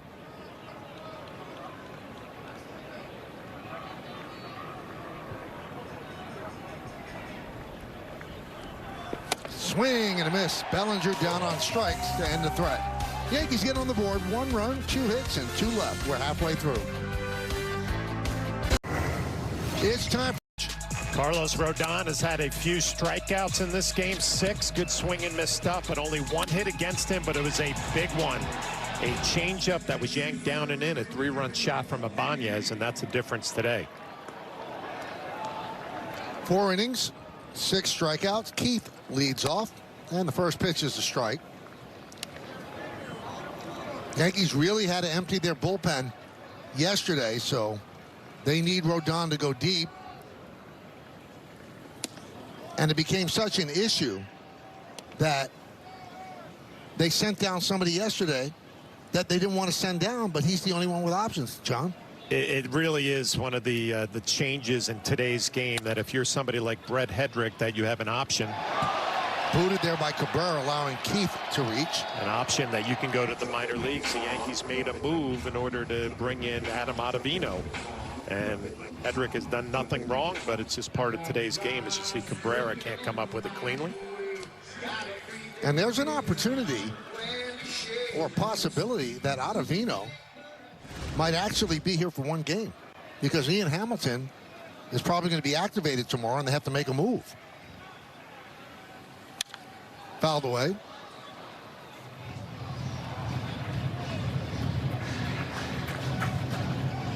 It's all part of the big league career of players. When you want to get out of options, you want to use them up over the years so that you're not put in that position that even if you're performing well, an organization can make a move to send you down because they know they're not going to lose you to another organization. Frustrating, but it's reality.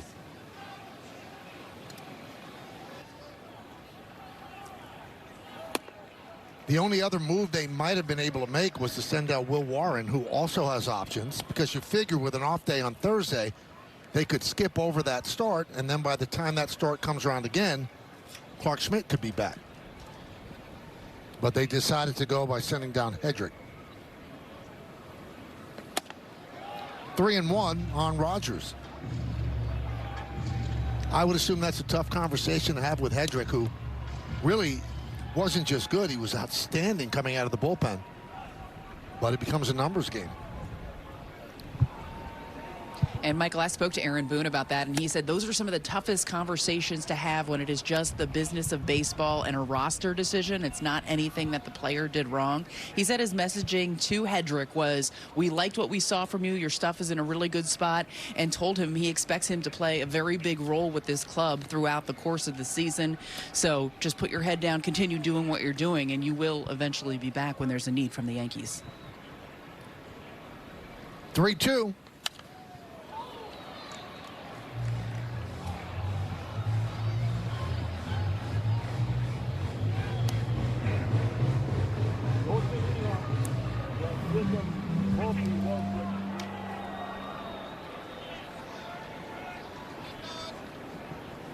Runner at first, nobody out.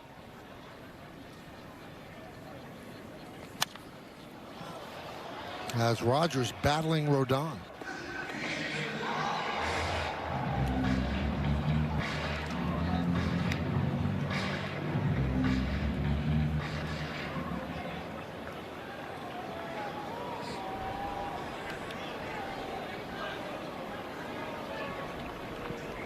The payoff. And he ends up walking for the second time. So first and second, nobody out. And that brings up Kreidler. Yeah, you see the number 9 hitter coming up in the lineup. We'll see what manager A.J. Hinch is thinking right here. Kreidler walked in the third. Possibility of a sacrifice bunt here. Austin Wells going through the bunt defense. See Cabrera and Goldschmidt sneaking up on the grass. And he bunts. It's a beauty. It's going to be tough to get him at first. The throw, they do get him. A beautiful scoop on the backhand by Goldschmidt to get Kreidler, but the sacrifice successful, 1-3. A beautiful sacrifice bunt and not an easy play for Carlos Rodon. He covers a lot of ground, bare hands. It looks like he slips a little bit, but Goldschmidt able to go with the backhand pick. Trying to stay away from a big inning, an outstanding play. Again, perfectly executed, bat head barrel out front.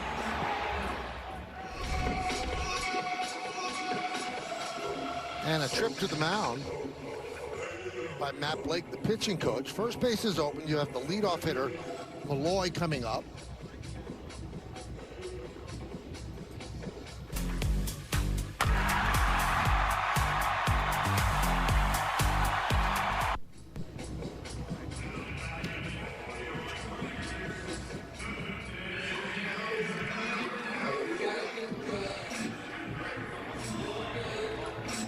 Yankees bringing their infield defense in. If you're Rodon and Wells, you're looking for some soft contact. Fastballs in on the hands of Malloy, off speed down and away. Infield is in. 1-0.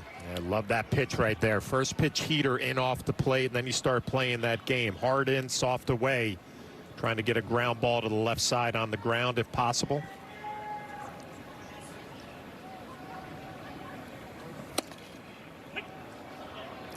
One and one. Tigers up 3-1, looking for more. Second and third with one out. Infield in. Waved at that pitch. Good changeup. 1-2. When you see a swing like that on a changeup, it's a result of showing that first pitch fastball in, where you make a hitter aware that Rodon might rush him in on the hands. Now he's got plenty of options. 2-2. Good block by Wells. Always pressure when there's a runner at third, less than 2 outs. You call an off-speed pitch. You got to be thinking block the baseball, knock it down.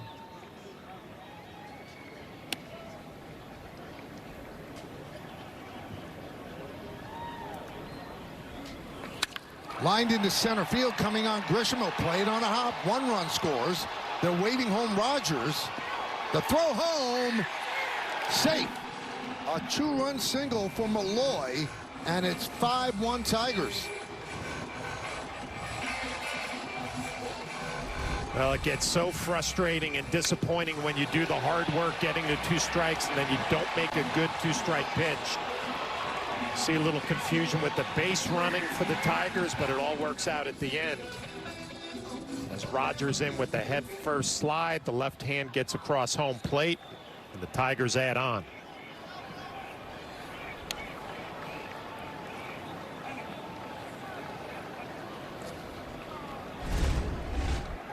Close play on the relay throw from Goldschmidt. But a good slide by Rogers. So here's Ibanez, 3-run home run his last time up. He's 1 for 2. Fouled away.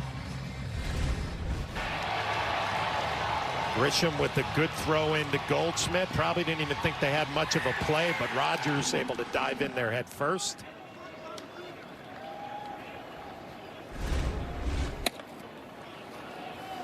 One and one.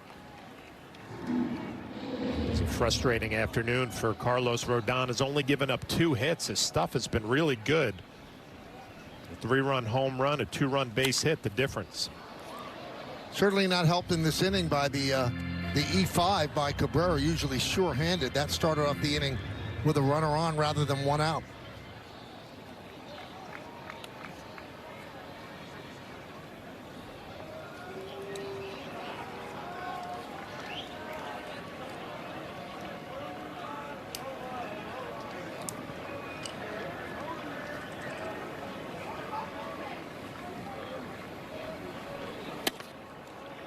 Two and 2 on Ibanez.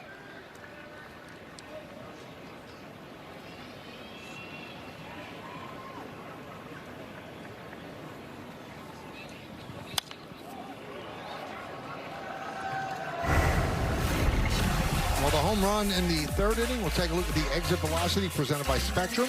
108.9 off the bat, traveled 376 feet, and that's the hardest hit home run of Ibanez's career. Still 2 and 2.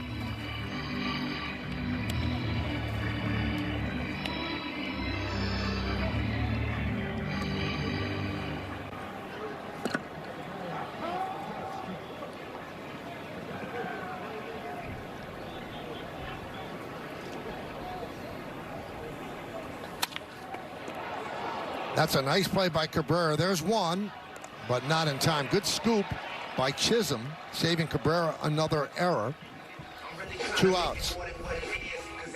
Well, the hot corner, it's all about reactions, comes up with it clean from his knees, a low throw, and you're right, Chisholm with the good pick, trying to complete that double play, would have been a tough turn.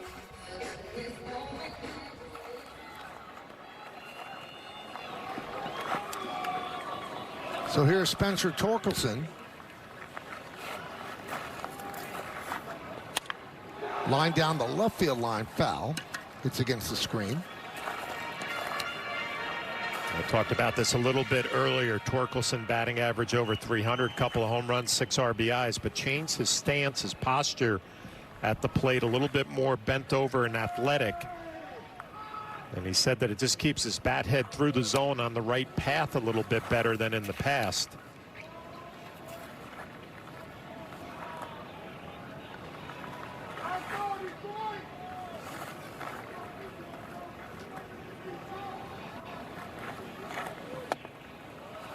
One and two.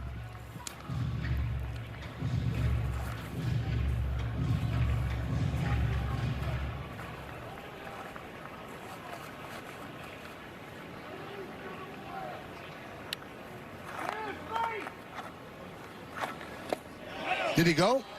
Yes, he did. Torkelson down on strikes. But the Tigers had 2 runs, 1 hit, 1 big error, and 1 man left. We go to the 6th. Hey everybody, Bob Lorenz with your Audi update. Red Sox sweep a doubleheader from the Cards yesterday. In the night game, Alex Bregman dead center and gone, a 3-run shot. He's the American League Player of the Week. Bregman hitting at a .407 clip, 2 homers, 10 runs batted in. Again, Boston wins 2 yesterday. They've won 5 in a row. They take on the Blue Jays later tonight, guys. Thank you, Bob. Montefiore Einstein scoreboard 5-1 Tigers. In the 6th inning, go around the majors. Guerrero with that big contract extension. Yankees will see the Giants over the weekend at the stadium. 8-1 record this season. And the Pirates will re-add Roberto Clemente logo to right field wall. 1-1 on Goldschmidt. Yeah, how about the NL West? Giants 8-1. Dodgers after that great start now 9-2. The Padres right there. Diamondbacks are going to be good.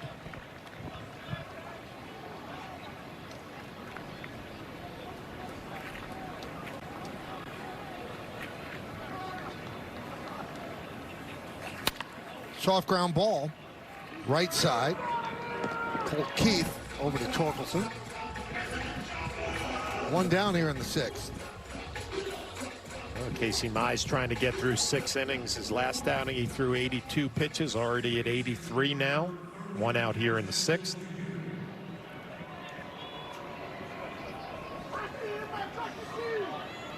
Here's Jazz Chisholm Jr., 0 for 2. Pops up the first pitch. Make the seats on the third base side.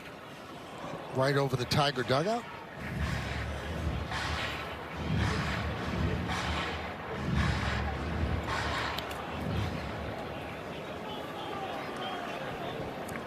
Yankees have 1 run through 5 innings. They're first in the majors with 8.44 runs per game.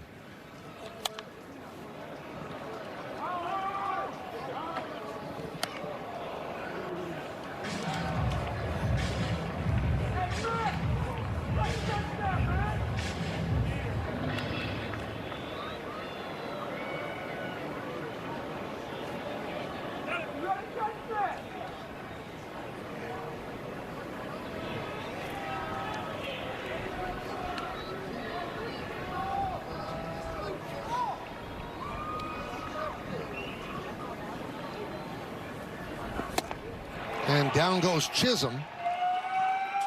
It's his 19th strikeout this year. It really has been the split finger fastball that has given Chisholm the problem this afternoon from Mize. Good one there.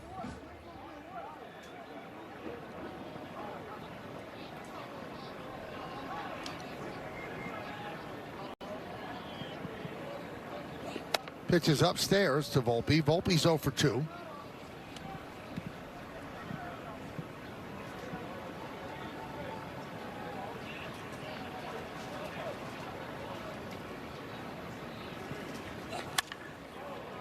Fly ball center field.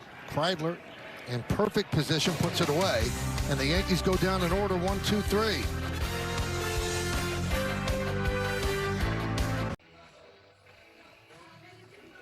Brought to you by Citizens. Make sense of your money with Citizens. So they wouldn't use Weaver today. Certainly not Gomez. Likely not Williams, although they could. They don't like to go 3 out of 4. You would think Leiter and Cruz would be available. Probably want to stay away from Yarbrough. And Hill could be available as well. But Rodon's still in there as he pitches into the 6th. And that is Ottavino warming.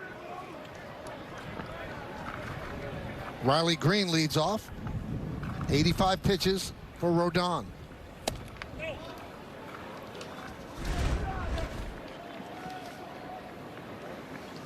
Well, that looks like it's the end of the line for Mize, and the Tigers will try to get the final 9 outs out of the bullpen, which has been a little bit of an issue for them. Yeah, the bullpen has been a question mark, and we know at the end of last year that A.J. Hinch, the manager of the Tigers, was brilliant managing that bullpen, still trying to figure out everybody's role.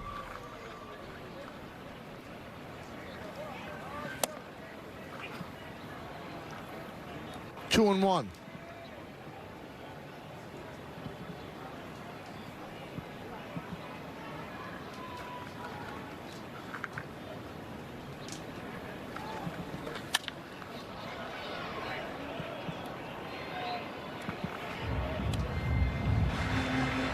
So the count is level at 2 and 2. It'll be Green, Margot, and Baez.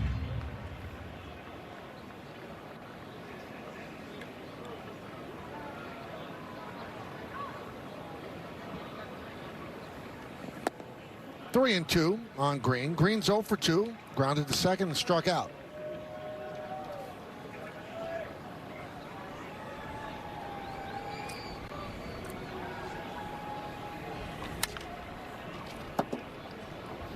Still 3 and 2.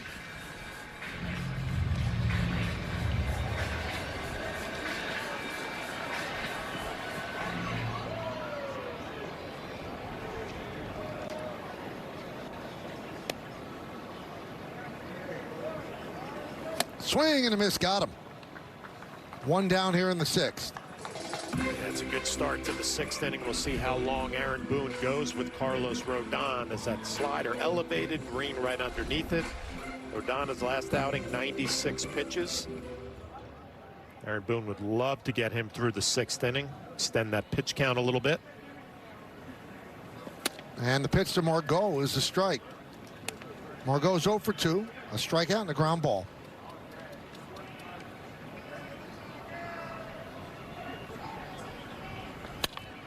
Up the middle, Chisholm's right there. 2 away. Yankees baseball on Yes is brought to you in part by your local Kia dealers. Visit kia.com to discover movement that inspires. By Untuckit. Find the perfect fit today at untuckit.com or more than 80 stores worldwide. And by the New York Lottery. Get out there and play. Here's Javi Baez. 0 for 2. Pitch upstairs.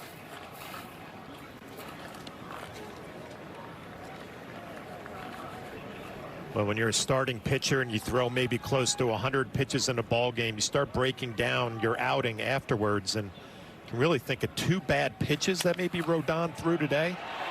That one squeezes through the left side of the infield. The base hit for Baez. Fortunately for Rodon and the Yankees, one of the bad pitches turned out to be a 3-run home run from Ibanez. That's a curveball down and in. Baez able to slap it into left field. Well, they'll keep Rodon in to face the left-handed hitting Keith.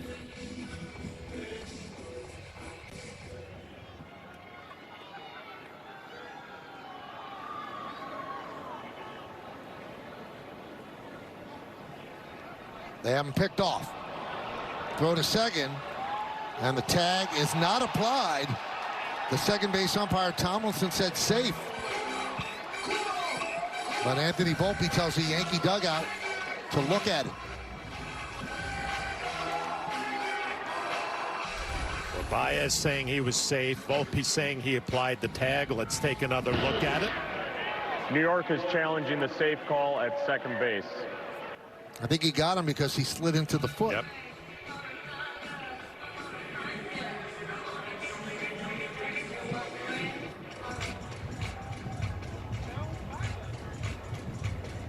Yeah, his first connection was to the foot, not the bag. Challenge replay is brought to you by Citizens Made Ready, as the Yankees are indeed challenging this call at second by Nate Tomlinson.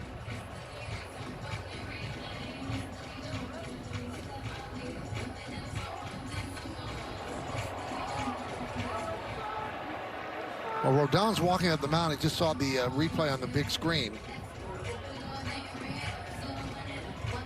It's that left arm. After review, the call in the field is overturned. The runner is out. New York will retain their challenge. So that's caught stealing. 1-3-6. We go to the 7th. 5-1 Detroit.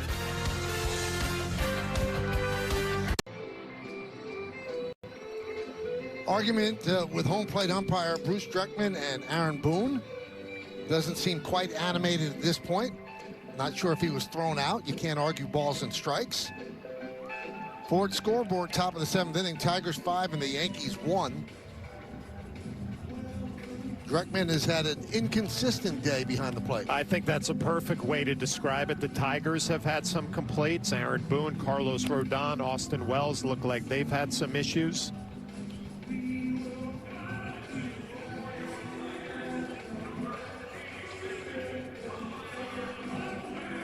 Seems pretty civil.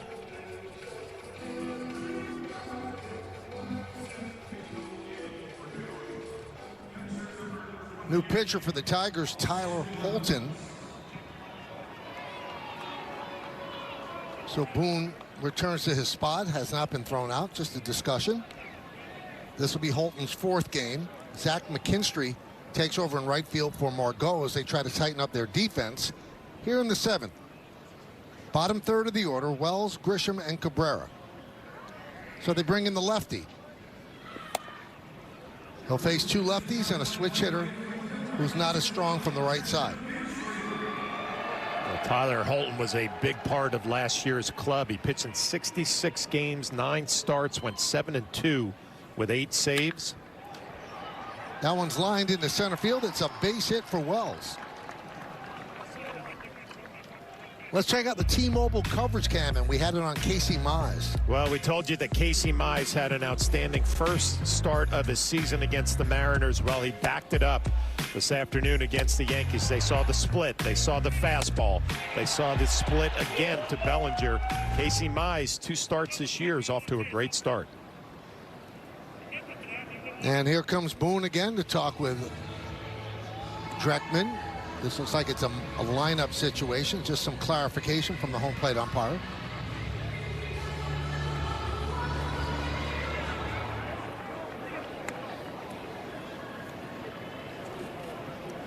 Grisham 1 for 2. He scored the Yankees' only run today. Yankees down 5-1. We're in the 7th.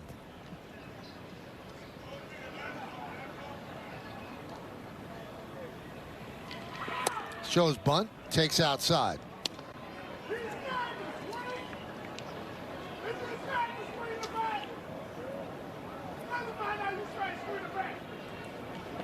Well, the Yankees yesterday in Pittsburgh were shut down by starting pitcher Andrew Heaney. Today it was Casey Mize. Fly ball deep center. Kreidler back, still back. He's on the track, reaches up to make the play. Wells was all the way to second. He'll jog back to first. Grisham gave that a ride. He's right on time right now. Every swing is his ace swing. And again, doesn't matter lefty, righty, ball up in the zone and drills it to center field. The Yankees trying to do what they did yesterday, get into the bullpen for the Pirates, get into the bullpen today for the Tigers and make something happen these last 3 innings. So here's Cabrera. Switch hitter batting from the right side. And he takes a pitch from Holton outside.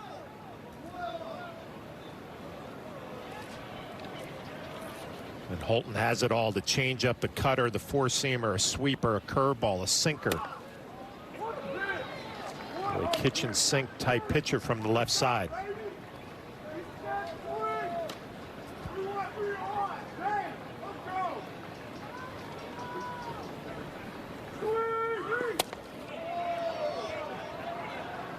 2-1 on Cabrera, the Yankees' number 9 hitter.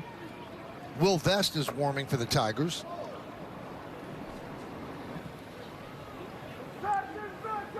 Lefty hitting Rice is on deck, way outside. 3-1 on Cabrera.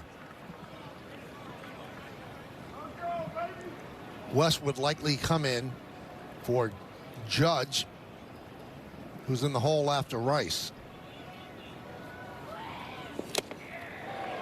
3-2.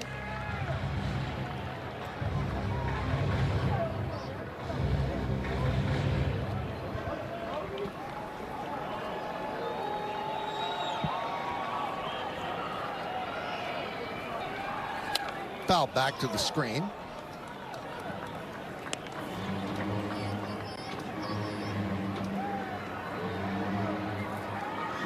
Rice has had a perfect day.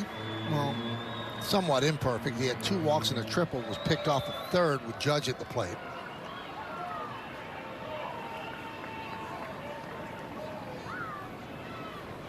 (3-2). Just got a piece to stay alive.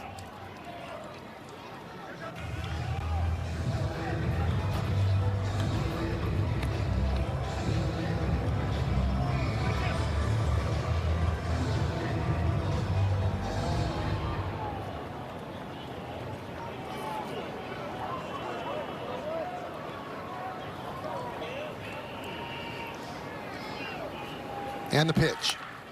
Another foul ball as Cabrera continues to battle. I know Cabrera more comfortable from the left side of the plate, getting a chance here from the right side against the left-handed pitcher. Some pretty good swings here against that fastball from Holton.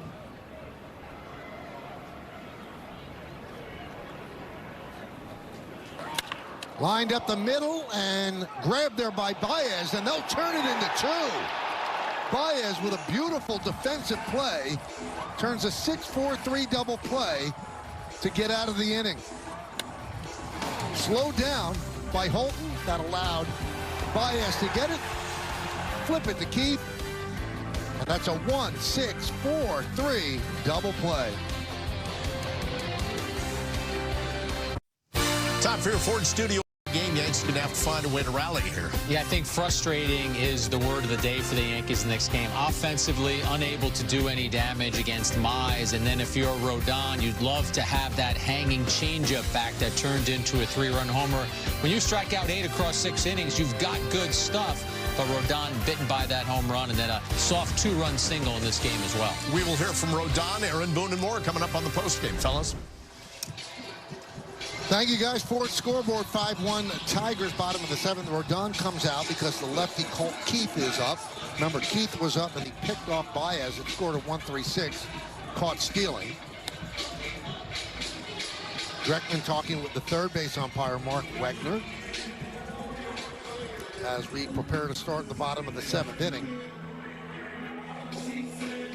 Pretty slick double play by the Tigers to end the top of the 7th. And again, Cabrera hits that ball right on the nose from the right side, and it has nothing to show for it. A slick double play turned by the Tigers. And there's a strike to Colt Keith. Keith reached on an E5 and scored in the 5th, struck out looking in the 3rd.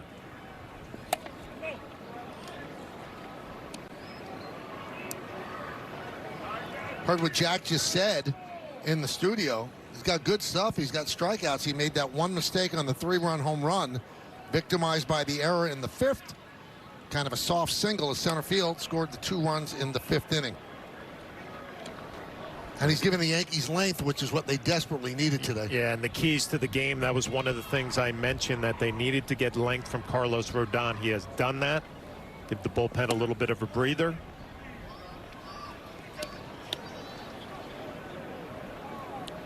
Frustrating afternoon for him, frustrating for Aaron Boone. It's been out on the field talking to home plate umpire Bruce Dreckman, seems like between every inning.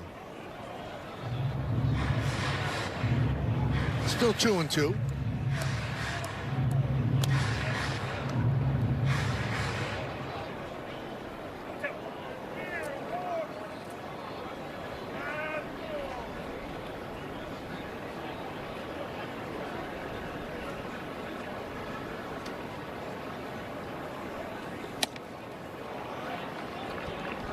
Fastball upstairs, 3-2.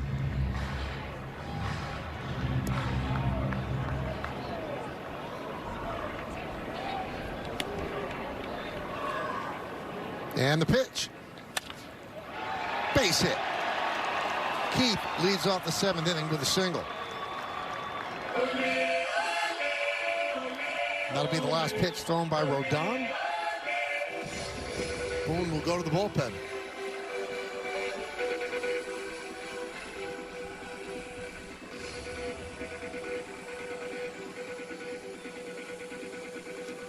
So Rodon allows 4 hits, 5 runs. Runner at first base, his responsibility. Called to the bullpen. Time for Prevagen, made for your brain. 227 starts, 90 wins, an ERA of 4.38.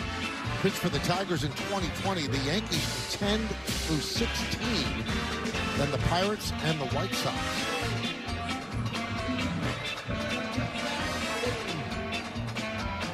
Considered a 2. Easy. Yeah. There's Adam Ottavino, second go-round with the Yankees. Activated before today's game.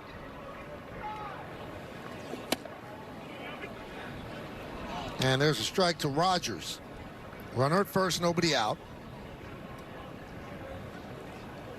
Third appearance for Ottavino out of the Yankee bullpen. A good fastball slider combination, trying to be a little quicker to home plate to negate the running game.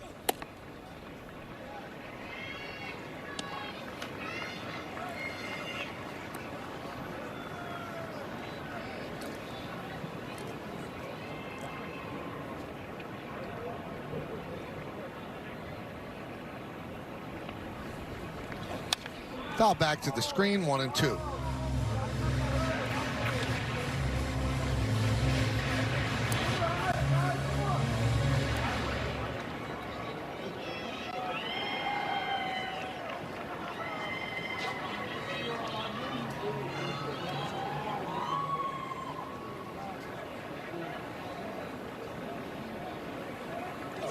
Outside, 2-2.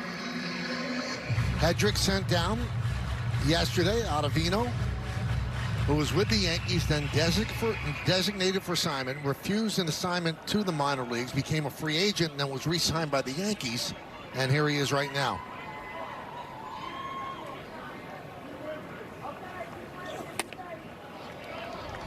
Three and 2 on the Tigers catcher. He's walked twice, both of those against Rodon. He scored each time.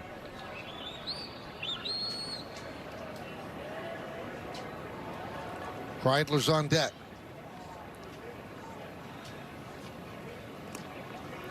Keeping Keith close.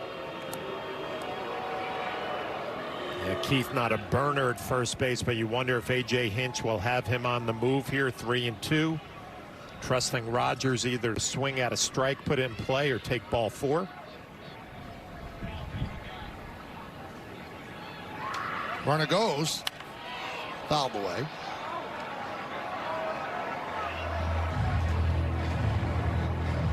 If you're Austin Wells in this situation, you see Keith on the move, you start thinking maybe a slider here for a swing and a miss.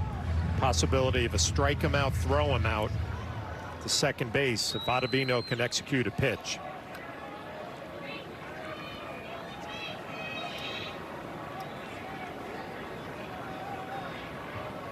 Runner goes. And a walk. Rogers walks for the 3rd time today.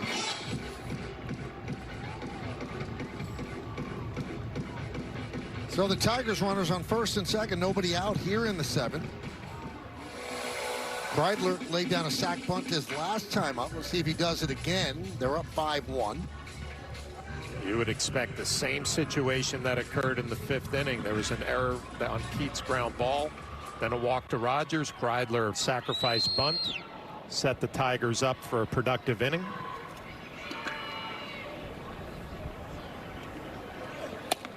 Offers. There's the strike. 0-1.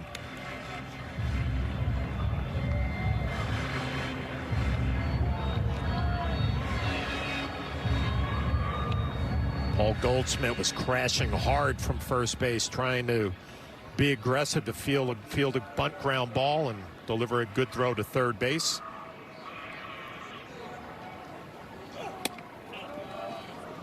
Kreidler takes another look down at third base coach Joey Cora. Cora looking into the dugout to get the sign. So many different things can happen now after back-to-back bunt chances and Goldschmidt crashing. A.J. Hinch could put a play on, hit and run, let Kreidler swing away. And he does. Yep. Drops a breaking ball in there for a strike.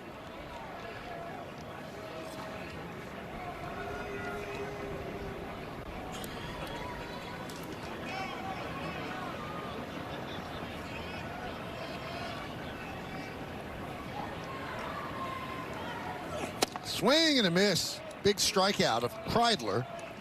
One away.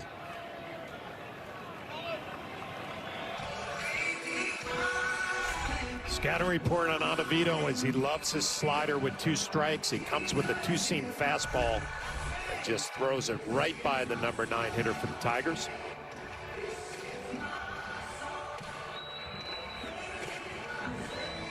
So with Malloy due up,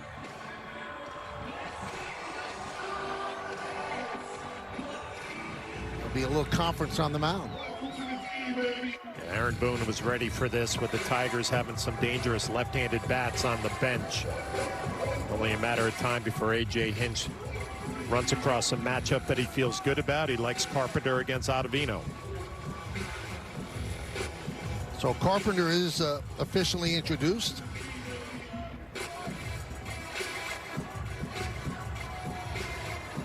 Now, you could have gone to the lefty here because no, this is be his third batter, so he's forced to use him.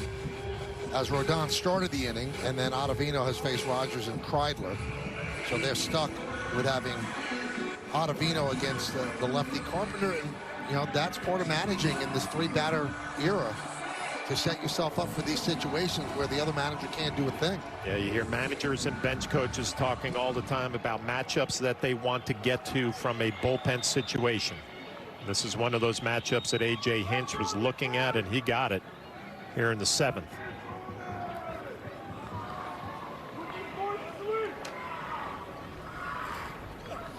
And Carpenter takes a strike.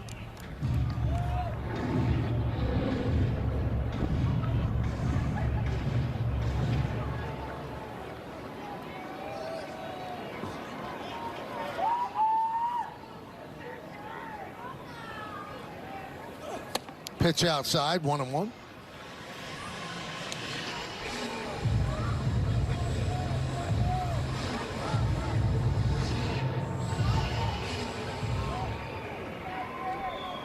Carpenter, a very powerful left-handed swing, just loads up on his backside. 3 home runs already. 1-2.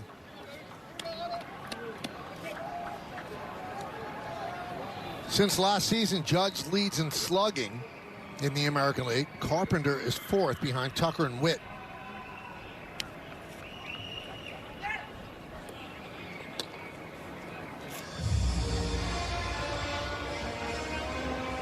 Tucker now with the Cubs. You think he was like rubbing his hands furiously when he saw what Vlad Guerrero got? Ooh, boy, the numbers are crazy. And the amount of years. And Tucker becomes a free agent at the end of the year.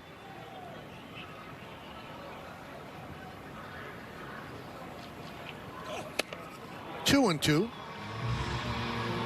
That was a great look from the side of Carpenter and his stance and his setup. Ibanez waiting on deck.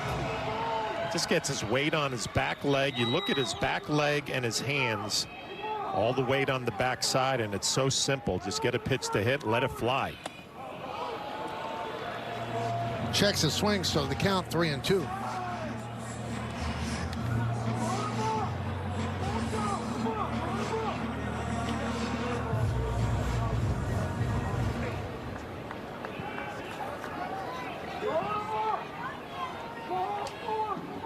First and second, 1 out. The old inside move to keep Keith close at second.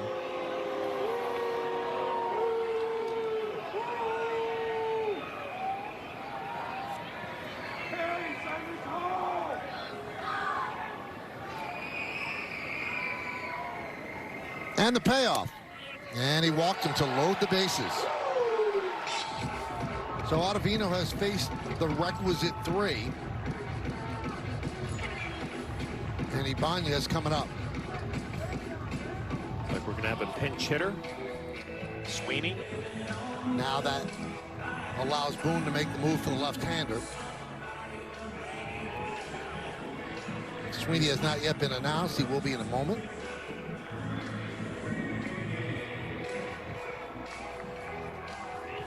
So the signal is made from the home plate umpire to the press box. So it's official.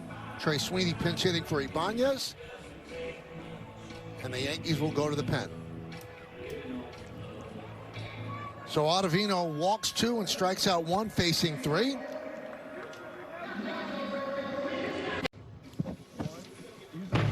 Foundation's 50-50 raffle is now open. During every home game at Yankee Stadium, one lucky fan wins half the pot, and the other half is donated to the New York Yankees Foundation. Buy your tickets now at Yankees.com/50-50. So Ottavino taken out of the game, and now Tim Hill comes on. Yeah, that's a choice there for the Tigers. You could stay with Ibanez, who's going to face Ottavino. Yep. But instead you go to Hill to face Sweeney. He didn't have to pinch hit Sweeney, but he'd rather have Sweeney against Hill than Ibanez against Ottavino. Yeah, and this is a matchup really where the game's on the line here for Tim Hill. You have to keep it here. Let's see, can they turn 2? No, they can't. They get the force at second, and that's it. A run will score as Keith crosses home plate. And it's 6-1 Detroit. You're ready to say what a great job by Hill getting the ground ball, but Jazz the flip just a little bit wide. Volpe does a nice job just to stay on the bag to get an out. That would have been a huge double play to get out of this 7th inning. Almost looked like the ball got caught in the glove of Chisholm as he was trying to flip it backhanded over to Volpe.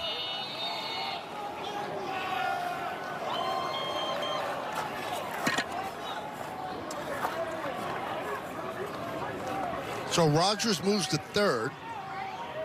Sweeney is at 1st. And the pitch to Torkelson is low, 1-0.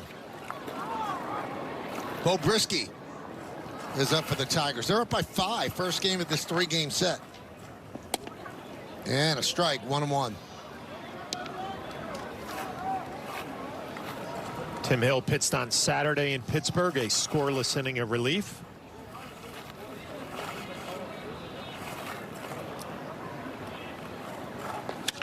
Right back to Hill, does a really good job, retires Torkelson, and that'll do it.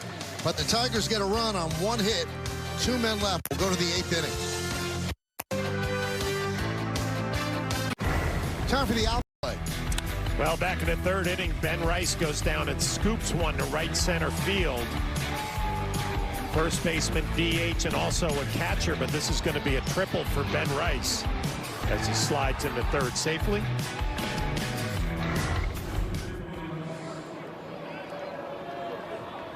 So Baez moves to 3rd.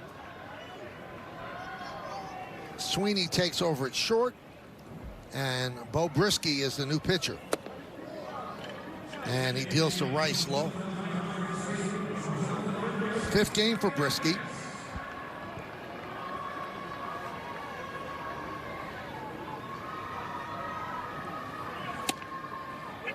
Last year in their run to the playoffs, the way they used the bullpen, they called it controlled chaos. Anybody could pitch any inning, any game. There was very little predictability to it as A.J. Hinch kept other teams off balance. Grounded softly to 1st. Torkelson takes it himself. Yeah, Brisky was a big part of that last year, and he's gotten off to a rough start this year. Through a 3rd of an inning against the Dodgers, gave up 4 runs. So the ERA a little bit inflated, but his stuff is better than the numbers. Good fastball at about 96, 97, and great changeup that Ben Rice just saw.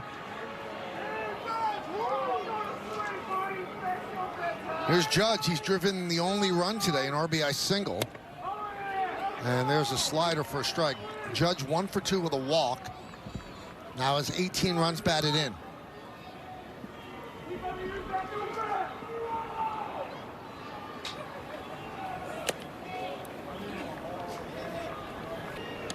One and one. Judge came up in the first inning. He had his nose and his mouth covered. Now he's dropped that covering to his neck.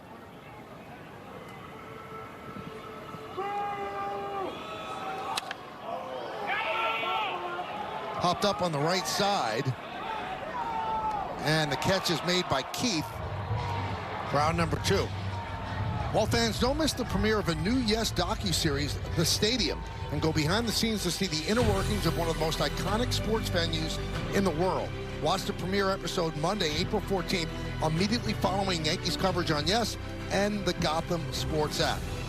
Everybody at Yes is excited about this premium docuseries produced by both the Yankees and Yes. It takes you to places in the stadium you've never seen before, and you will meet some of the unsung heroes of stadium operations. Here's Bellinger against Brisky. Foul ball.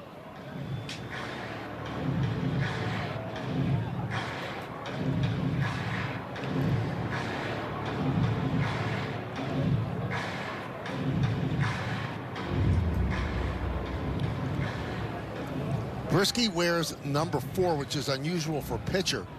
He was born on April 4th in hospital room number 4. You remember what hospital room you were born in? No, I don't. I don't either. No. I see number 4 for the Tigers. I think of Bobby Higginson, a great right fielder they had for years, wore number 4.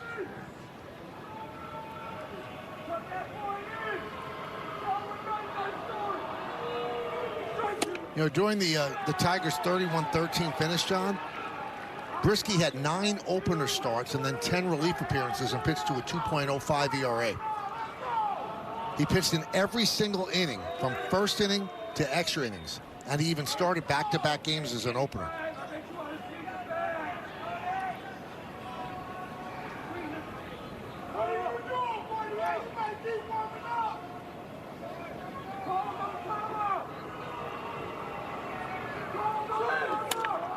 Grounded and grabbed there by Sweeney. But Bellinger beats it out, hustling down the line in a slow developing play. Bellinger gets an infield single. Well, when you're a left-handed hitter and you're fooled and you're out in front, you get out of the box in really good shape, and he's busting it down the line. Infield hit extends the inning. Again, off balance from the left side. It gives you an extra step down the line, just enough to beat it out.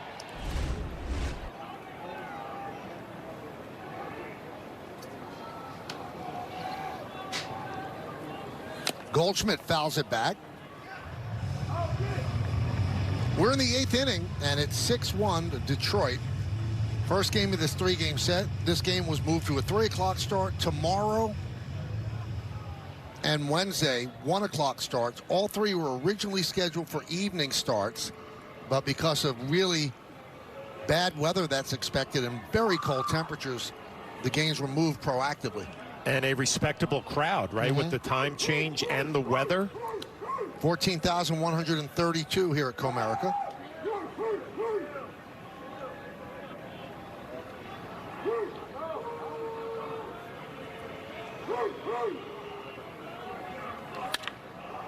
Base hit off the bat of Goldschmidt.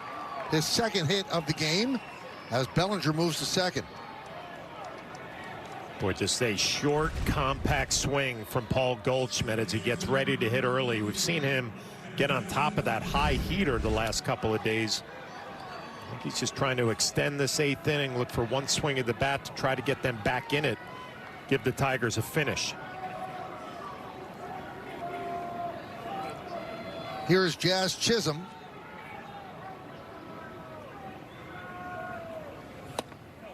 One 1-0. Chisholm's 0 for 3 with 2 strikeouts.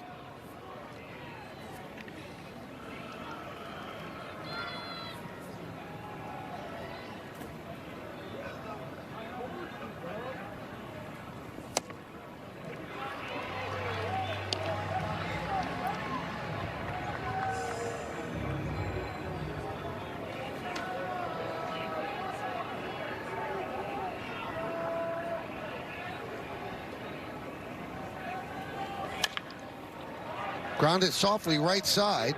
Keith throws it away. Here comes Bellinger. He will score. Moving to third is Goldschmidt. And Chisholm reaches on the error, and the Yankees score a run at 6-2. Well, Michael, you talked earlier about Keith at second base and some of the defensive struggles that he has had. This is a routine play that he bobbles. Then he hurries the throw, yanks it, and this inning continues. Rolls over on a changeup, should be an easy play. And the Tigers struggling defensively here in the 8th. So the pitching coach, Chris Fetter, will come out and talk with Brisky. Brent Herter, the second lefty in the pen, is getting ready. That's for Wells next. You can make anything possible because you have a connection that's built for everywhere. That's Life Unlimited. That's Spectrum. So big spot for Anthony Volpe, 0 for 3 today. Volpe had a great series over the weekend against the Pirates, 6 hits and 13 at-bats. He has 4 homers and 12 ribbies. So Goldschmidt's at third, Chisholm is at first. Does not get an RBI, obviously, on that E4.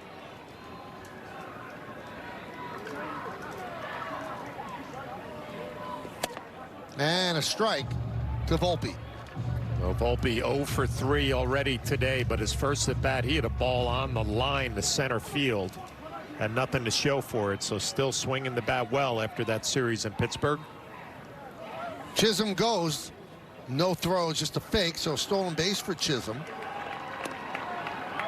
And if you're keeping score at home, they've given Keith 2 errors. 1 on the bobble and 1 on the throw. So 2 errors on the play and a stolen base for Chisholm. Yeah, 4th stolen base of the year. Rogers does not have a play behind the plate. Base hit, could score 2. High fly ball right field. McKinstry is there and puts it away, and that'll do it.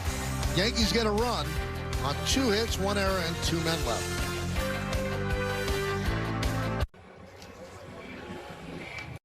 For tonight's WB Mason Yankees postgame, as Bob and Jack will have highlights and analysis. Meredith gets player interviews in the clubhouse, and we'll hear from Aaron Boone on the manager's report. All coming up next on Yes and the Gotham Sports app. Hyundai scoreboard 6-2, Tigers over the Yankees. Tim Hill still in. Face Riley Green. And there's a strike to start the bottom of the 8th inning.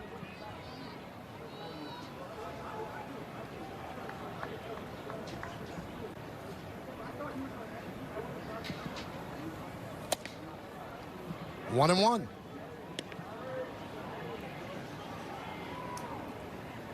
The Yankees face the Cy Young Award winner, Tarek Skubal, tomorrow. That game's at 1 o'clock. Right here on Yes. And Carlos Carrasco will get the start for the Yanks.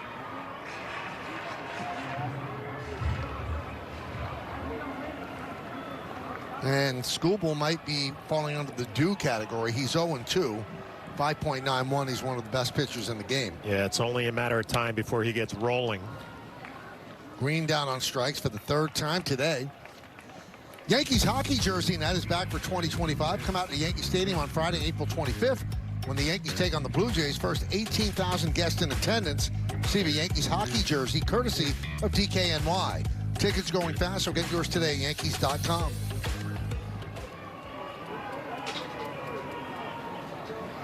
Here's McKinstry, and he takes a strike.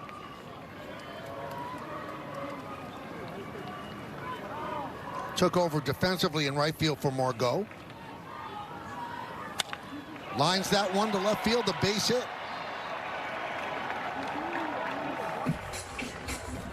Lefty and lefty, single.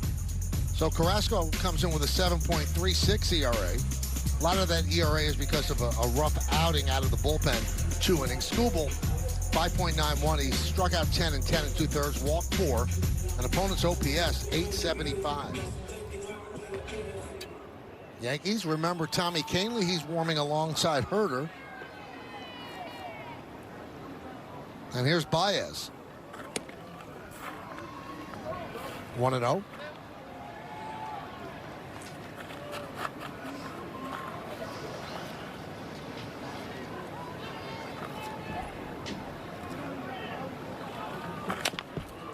Chops slowly. Off the mound is Hill. He slips and fires. And he gets Baez for out number 2. We've seen this a couple of times with left-handed pitchers coming off the mound. Rodon earlier made a nice defensive play, but slipped a little bit. Tim Hill gets there quickly, fields it cleanly, and then loses his footing, but regroups. And an accurate throw over to Goldschmidt. A little slip like this, you want to make sure he's okay. You don't roll an ankle, pull a hammy. Looks like he's going to be all right. And Wells goes over to the spot where he did slip, and almost like in a golf move, replaced the divot, made sure that it was all smooth over there. Catcher's always looking out.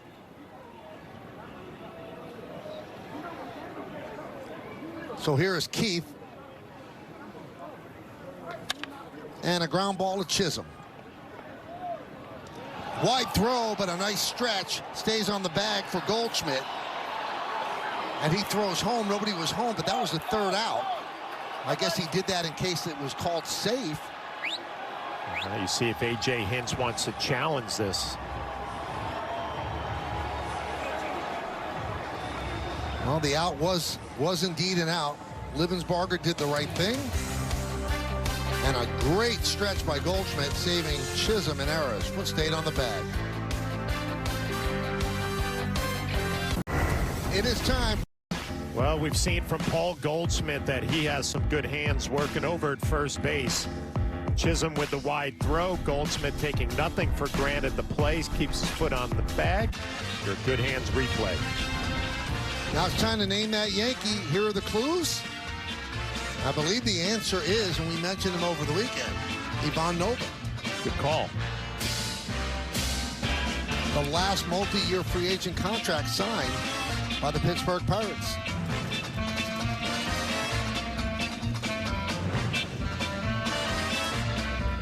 Well, now the Yankees will see their former teammate Tommy Kahnle signed as a free agent, a one-year $7.75 million deal with Detroit in January. Last 2 seasons in the Bronx, 2.38 ERA. And John, you don't have to be a professional scout. They're going to see a lot of changeups. Yeah, and Tommy Kahnle's gone off to a good start as a Tiger. 3 perfect innings, but you're right. It's going to be changeup after changeup after changeup. Yankees know him better than anybody in the league. We'll see if they can do some damage here in the 9th. Get back in it. There's Austin Wells. Yankees trail by 4. Last time we saw Kahnle in a Yankee uniform was Game 5 of the World Series, where he walked 3 Dodgers when the Yankees had retaken the lead after blowing that 5-0 lead. The 0-1 almost hit Wells and actually threw a fastball there. Yeah, see, this will be a little cat and mouse that the Yankees know he throws a lot of changeups. Will he change it up and throw fastballs? I doubt it. His best pitch is the changeup. You'll see a lot of it in this inning. There's a change, 1 and 2.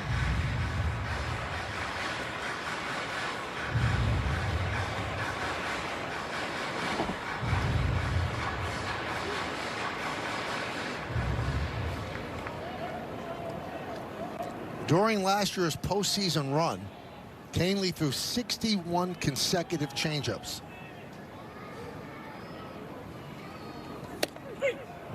And there he throws a fastball and he freezes Wells. Upcoming schedule brought to you by your local Tri-State Buick dealers. Please note the times to start the game on Tuesday and Wednesday, 1:10. Tomorrow on Yes, then Wednesday on Prime. Thursday's a travel day. Then the Giants, 8-1, come to town. Weekend set at the stadium. Then the Royals and the Yankees on to Tampa to play the Rays at George M. Steinbrenner Field.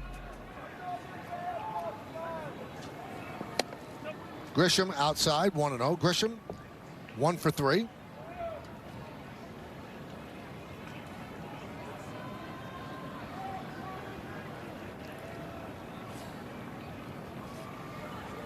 Shows you how hot you are when you could go 1 for 3 and your average drops from 455 to 440.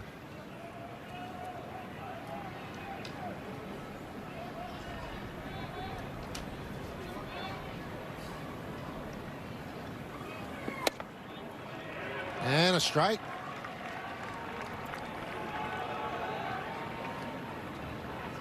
Well, the bottom of the lineup has been so good for the Yankees this year. The job now just to try to get on base. If you're Grisham, you're Cabrera behind him.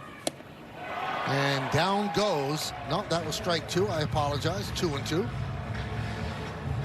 Even when you're sitting on that changeup, looking for that changeup, it's still such a devastating pitch from Tommy Kahnle.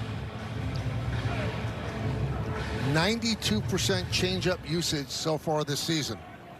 But we also saw a couple of fastballs.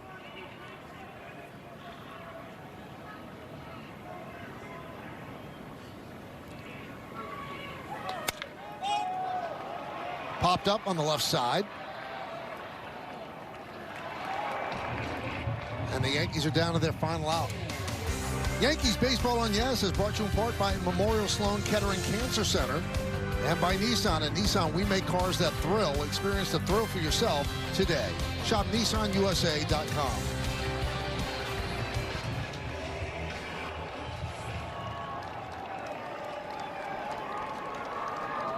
(6-2).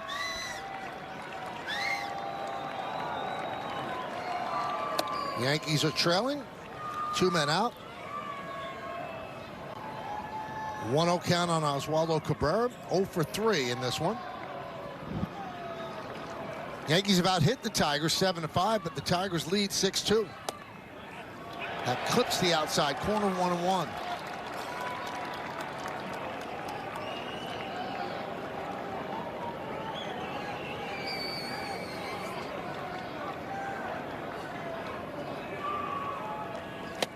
And they're down to their final strike.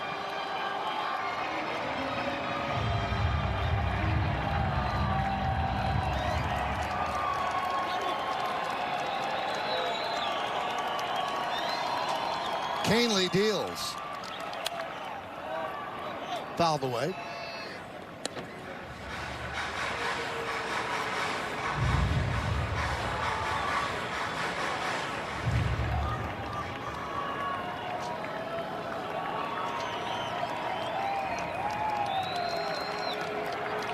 And the pitch. Swing and a miss, and that'll do it. Tigers win the first game of this series 6-2. That's Cabrera down on strikes. Tigers got good pitching, some timely hitting. And they win the first game of this 3-game set. After winning 3 in a row, the Yankees have now lost 2 in a row. We'll come back with awards in the postgame. For the game. Cadillac drive of the game, bottom of the 3rd inning. Andy Ibanez gets a changeup that's yanked middle in, and he does not miss it. A 3-run shot. Your Cadillac drive of the game. 6-5-2 for the Tigers, 2-7-1 for the Yanks at 2 hours and 24 minutes. Mize, his second win. Rodon, his second loss. 6 innings, 4 hits for Carlos. Ibanez, that big 3-run home run. Coming up on the Yes Network, stay tuned for the W.B. Mason postgame show with Bob Lorenz and Jack Curry. A special thanks to producer Troy Benjamin, director Dan Barr, Mike Webb, and the executive producer is Jared Ames Bosnack. Join us again tomorrow as the Yankees continue their series here at Comerica Park. Coverage begins at 12 on Yes, with first pitch coming shortly after 1. Once again, the final score of the Tigers 7 and the Yankees 2. For John Flaherty and Meredith Morakovitz, I'm Michael K. saying see ya from Detroit, Michigan. Now let's go to Bob Lorenz and Jack Curry, who are standing by in our Yes Network studios with the postgame show. Guys? And it is great to have you with us on the W.B. Mason postgame. Bob Lorenz and Jack Curry with you. Final from Detroit, 6-2. The Tigers win the opener on what was mostly, Jack, a cold, dreary day in Detroit. As we get your Hyundai opening comment, kind of a cold, dreary day for the Yanks as well. Yeah, dreary day for the Yankees and then a dreary result, as you just noted, Bob. And let's start with the offense. Yankees unable to get any traction going against Casey Mize. He had a nice mixture of pitches. Fastball, splitter, slider, slurve, and he shut them down for 6 innings. And then Carlos Rodon, his counterpart, he's going to want to revisit that 3rd inning. A couple of walks. He's an out away from getting that out of that inning. and a changeup to Ibanez becomes a 3-run homer. And that was really the difference in the game because, again, the Yankee offense unable to generate much against Detroit. You now look at the Yankees' last 20 innings. As great as their offense has been this year, their last 20 innings, they've managed 6 runs. All right, so a little bit of an uneven day for Rodon. We're going to take a closer look at him coming up. Mize as well, but you talked about opportunities. When you get them, you got to take them. Let's take a look at our turning point of the game, brought to you by Montefiore Einstein, the official hospital of the New York Yankees. And the third inning, there were opportunities for both teams. Top of the third, it's still scoreless. 1 on, and Ben Rice at the plate. This was a slurve that didn't slurve enough, and actually good hitting by Ben Rice to go down and get that and turn it into a triple. Yeah, good hitting, and then we watch his base running. A little clumsy almost around second, but he peaks for Luis Rojas. Obviously got the green light, and he ends up with that triple. So Ben Rice, triple, good, but then a base running blunder by Rice. Yeah, with Aaron Judge up, this is just inexplicable. You cannot be caught off third base in any situation, least of all when Judge is at the plate. My guess is that the contact play was on so that Rice was trying to pinch forward and get a little extra. These replays show you, Bob, it was a very close play at third, but the Yankees didn't end up challenging that. Rice gets picked off. Rally is negated. On to the bottom of the third, Jake Rogers at the plate. A full count walk on a curveball in the dirt. Next batter, Jack, another 3-2 count on a pitch to Ryan Kreidler. Yeah, and Rodon has a complaint here, and it was a legitimate complaint. That was a strike. Doesn't end up being called a strike. Rodon, of course, has something to say about it. Boone is also unhappy from the Yankee dugout. One more look at it. That pitch was in the box. StatCast told you that pitch was a strike. But the only man whose opinion mattered was Bruce Dreckman, and he called it a ball. And 2 batters later, here's that pitch to Ibanez. Yeah, it was back-to-back changeups to Ibanez. My guess is that Rodon will say that one caught more of the plate than he wanted. You see his reaction right there. He did come back and get a strikeout after the Kreidler walk. But as you see Dreckman yelling at the Yankee dugout, once there's a 3-run homer in that inning, you've got to keep your emotions in check after those walks. He got the strikeout, but ends up giving the home run to Ibanez. So that interchange coming at the end of the third, and Carlos Rodon would actually go on to pitch into the 6th, or excuse me, into the 7th inning. He got through 6 and faced a batter. So, again, one of those sort of good news, bad news things. But, again, opportunity for the Yankees with Rice on third and Judge at the plate. You don't gamble too much there. Yankees did, and in the end, it was Rodon giving up the 3-run home run. One of the things the Yankees talked about heading into the season was they were going to be a different team in terms of the way they scored runs. One of those things was going to be about smarter on the bases, and that's not an example of being smart on the bases. Again, I think what Rice was thinking, if there's a contact play, I've got to get a little extra off the base. But give the Tigers credit. That's a savvy play by Rogers, because it wasn't as if Rice was 30 feet off the base. He was taking a little bit off third base, but Rogers, who was a good catcher, saw enough daylight there to throw and get the out. And then as far as Rodon is concerned, I concur with what John Flaherty said during the game. He actually had good stuff. He had swing and miss stuff, but that third inning got away from him. And then the other inning that the Tigers scored, it was walk, error, sacrifice bunt, soft single to center field, producing 2 runs. All right, so we'll talk more about Rodon and hear from him coming up. In the meantime, Casey Mize is the optimum player of the game because of the way he did overall silence the Yankees' bats, facing Austin Wells, top of the second with 1 out.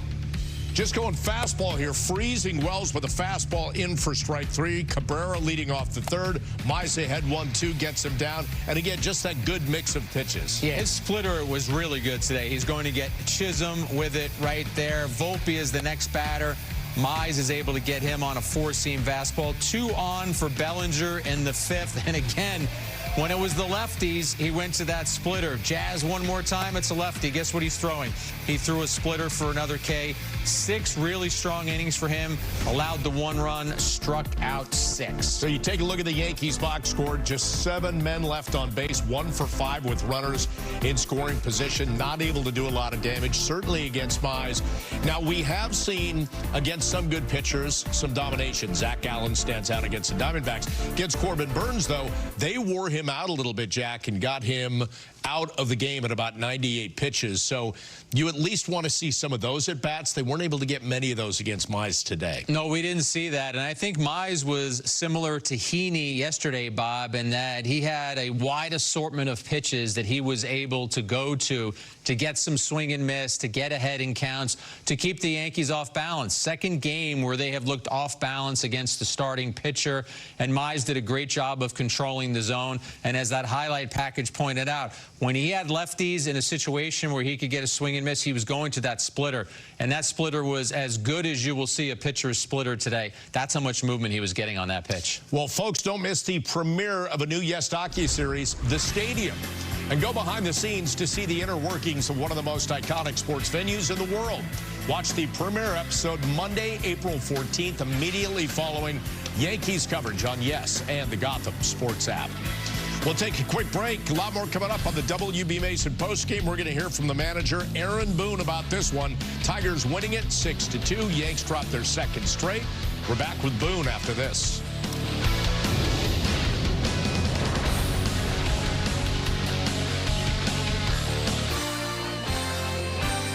The Yankees postgame show on Yes is presented by WB Mason. Get fast free delivery of food service products you need at prices you'll love. Request your free catalog today at WBMason.com. The Yankees postgame show on Yes is brought to you in part by Audi, the official luxury vehicle of the New York Yankees. Visit your tri-state Audi dealer today. Yankees fall in the opener to the Tigers 6-2 in Detroit. 7 hits for the Yankees, but just 1 of 5 with runners in scoring position. And only 1 extra base hit, the triple by Ben Rice. No homers in this one. Mize gets the win, Rodon the loss. Let's hear from the manager, Aaron Boone, in the manager's report brought to you by Toyota. Aaron, Rodon gives you 6, strikes out 8 along the way, but missed some big pitches in key spots. Just overall, how do you evaluate him this afternoon? I thought he threw the ball great. I really did. I thought, you know, look, he doesn't get a call in that inning and then makes the one mistake that turns into a 3-run homer where, you know, kind of yanked the change up a little bit and Ibanez got him.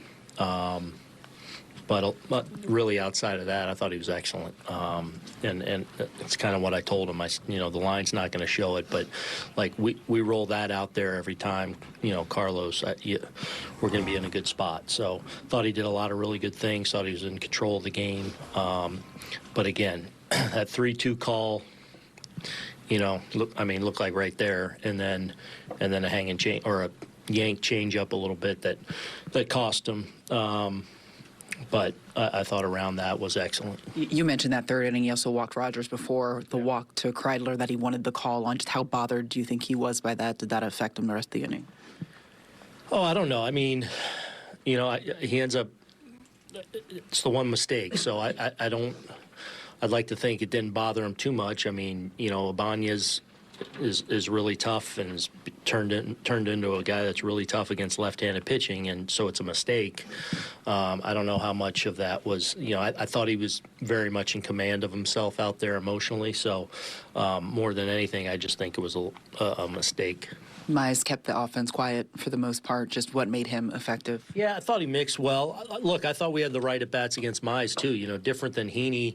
Heaney really shut us down. I felt like yesterday in Pittsburgh kind of had our way with it. I thought we were having the right at-bats. I thought we just missed some balls in the air in the outfield and then couldn't punch through, made a mistake on the bases, and then, you know, but and Mize was good. But I thought we were very close there to really putting together a couple of big innings. You mentioned the mistake on the bases. That third inning there with 1 out, Judge at the plate, Rice on third. What's he kind of thinking there? I mean, even forget Judge even not at the plate in that situation, because it was a situation where we weren't going on contact. So, you know, it's, you know, one of those, you know, you can't be that aggressive. And we know Rogers likes to throw down there. So just a simple where, you know, Benny was just too aggressive in his secondary, you know, almost as if we were going on contact in a situation where we weren't. So, you know, one that, you know, there's a mistake.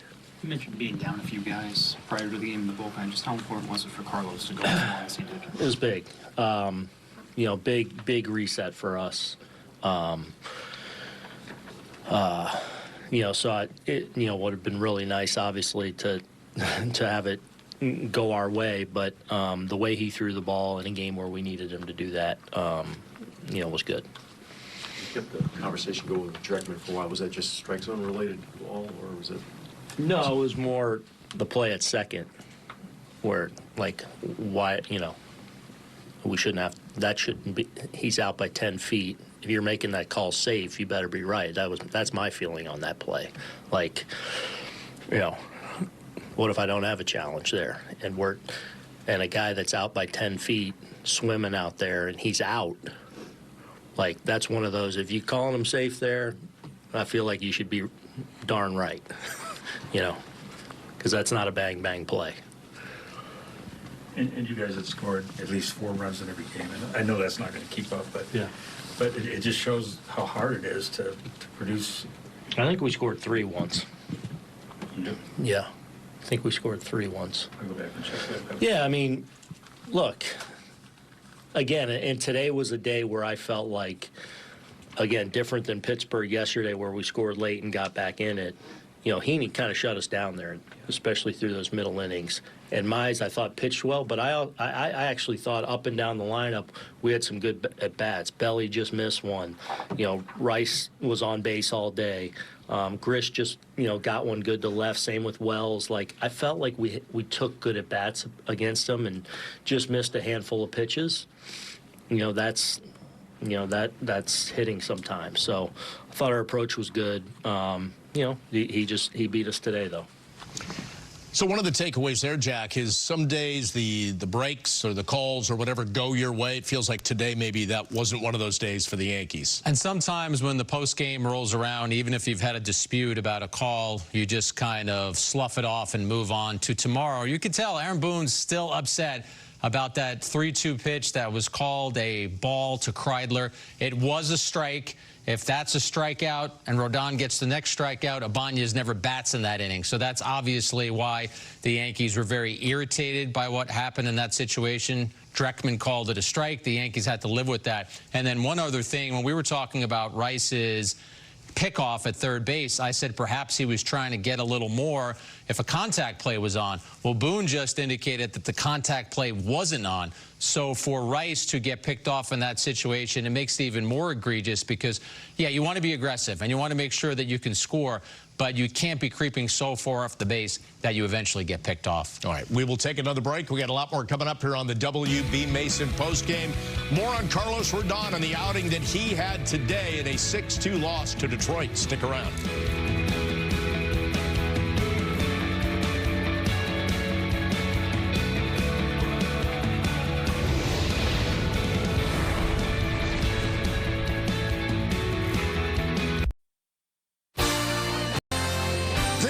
Postgame show on Yes is brought to you in part by FanDuel. New FanDuel customers can get $200 in bonus bets if your first $5 bet wins. Let's take a look at Carlos Rodon's outing today. Highlights brought to you by your local Ford stores. And Jack, bottom of the first, looking at an 8-pitch inning, thought he was getting on a roll. Yeah, we're going to see him get the swing and miss from Torkelson on the fastball. Bottom of the second, he gets more go on a curveball. The next batter in that inning is Baez. And, Bob, this is a really nice changeup, so he gets through the first 2 scoreless. All right, so scoreless, pitch efficient, bottom of the third. This is that pitch that sort of changes the tone with Kreidler at the plate. Yeah, this is what Rodon's going to be seeing in his sleep tonight. He makes a really good pitch on a 3-2 slider. That was a strike. Bruce Dreckman just happened to not call it a strike. If you read Rodon's lips, you hear him saying, that is bad, some form of that. It's going to put a couple of runners on base. One more look at it. Yeah, if you look at where the ball crossed the plate, that slider was a strike. You even see in Wells' body language. This is problematic for Rodon and the Yankees. After a strikeout, he yanks that changeup to Ibanez. 3-run homer down the left field line. Tigers go ahead 3-zip. So let's take it to the bottom of the 5th. Still a manageable game, 3-1. Colt Keith leading off the inning. Ground ball to the left side, and Cabrera just misplays it, and it's an error on the third baseman. Yeah, the normally shorthanded Cabrera can't handle that. So that inning went walk, error, sacrifice, bunt, and then Malloy, the kid who went to St. Joe's in Montvale, New Jersey, takes that 2-2 fastball, drives it into center field. 2 runs are going to score in his hit. Tigers moved ahead 5-1. Ultimately, Rodon charged with 6 runs, 5 of those earned over 6+ innings. Nice mix of his 6 pitches, including 3 strikeouts on the 4-seamer, couple Ks on the slider, a couple more on the changeup, and 1 on the curveball. Let's hear from Rodon postgame in our Genesis sounds of the game. Aaron just said he thought you pitched excellent with the exception of that mistake there in that 3rd inning. How much is that just replaying through your head post-game here? Yeah, I was changeup I pulled down and in, and, you know, so it's like a no-no zone to him. So he made a good swing, of course, and put him up 3 runs. So a ball was supposed to be down and away for Chase, and just did not execute that pitch. Look at your outing as a whole, 6 innings, 8 strikeouts along the way. Just how frustrating is it to have 1 or 2 bad pitches really be the indicator in this? Just baseball. You know, there's a couple pitches I want back. The one to Malloy up and away. Supposed to be down and away, and missed the changeup to Ibanez. The walks to I think it's 8 and 9. Right, yep. And then another one to Rogers as well. Just bottom half of the order, just got to go attack, and just frustrating that I'm falling behind those guys and just need to be better with getting strike 1 and getting ahead of those guys. The pitch to Kreidler at the bottom of the zone, I mean, in those situations, do you wish that ABS was a thing, or you just got to roll with the punches? Just, you know, it's those aren't the rules right now, and it's called a ball, and it's kind of one of those things you got to move on and go to the next pitch. Carlos, did you not feel that you moved on to the next pitch after not getting that call? I can't recall the situation. I think I struck out Malloy on a changeup. So I had 2 outs, right? Or is that the right sequence there? Yeah. Yep. So I got him on a changeup, and I knew I was going to. I think I got ahead of Ibanez, or was it 2-2? What was the count to Ibanez in that situation? 1-0. Okay. Yeah. So I was behind. Like I said, it was supposed to be a changeup away. Not so much that I didn't move on. I mean, obviously frustrated with, you know, frustrated with the call, but it was called a ball and it was a walk. So I tried to move on quickly, and I don't think that was. I wouldn't say it affected me. I mean, obviously it's in the back of my head. Obviously I want that pitch called a strike, but it wasn't. And I gave the 3-run homer. That's what hurt me. So. Is it the walks that kind of stick with you the most after this one? Yeah, it does. I mean, I'm definitely tired of walking people. It's frustrating. I don't want to give up free bases. And you can tell to that point of the interview the frustration sticking with Carlos Rodon. Right, you're taught as a pitcher that your focus is on the next pitch and your focus is on the next batter, and you could see Rodon wrestling with what happened in that inning throughout his answers. He did come back and get a strikeout after that missed call by Dreckman, but then he did end up allowing the home run to Ibanez as well. And as he went through that, he talked about the misplaced changeup. And the walks are an issue as well. We had the graphic right there, 9 walks and 17 in the 3rd innings. And the bottom of the order getting him today. He faced the 7, 8, and 9 batters 6 times, Bob. In those 6 plate appearances, 3 walks. Those are the guys you have to go after and attack. And some of that ended up coming back to bite him. Well, we will take another break here on the postgame. When we come back, we're going to have more from Detroit as the Tigers win the opener 6-2 against the Yankees.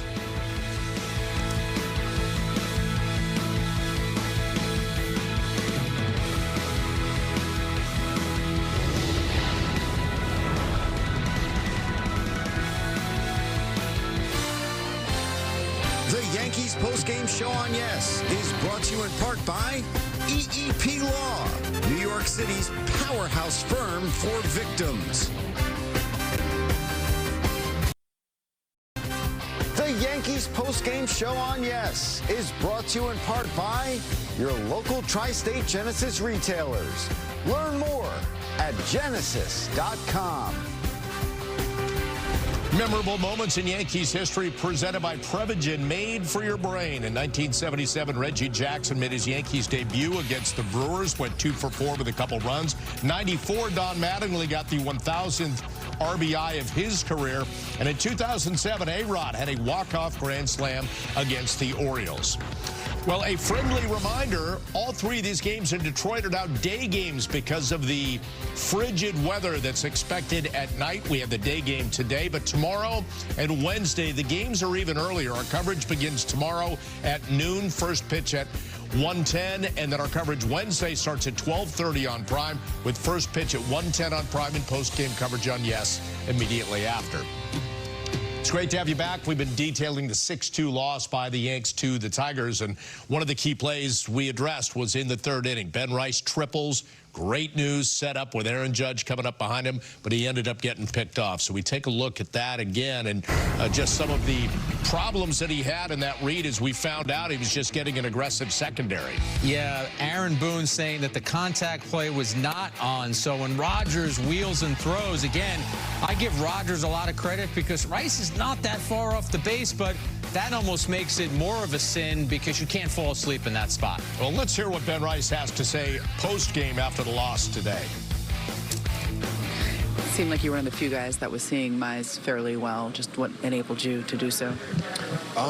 Yeah, I think just having a plan, sticking to it when I got up there, kind of watched the way he'd been pitching guys in past outings, and was able to, make some good decisions. You look at that third inning, asked Aaron Boone about that base running blunder there. He said maybe you were being a little bit too aggressive. Just how do you kind of break that down? Yeah, it's just poor base running. Like you said, being a little too aggressive, getting caught on my front foot, a little too open, and he was able to pick me off. When runs are hard to come by, how much does something like that sting, especially with Judge at the plate? Yeah, it doesn't feel good. But now we learn from it and we just move on.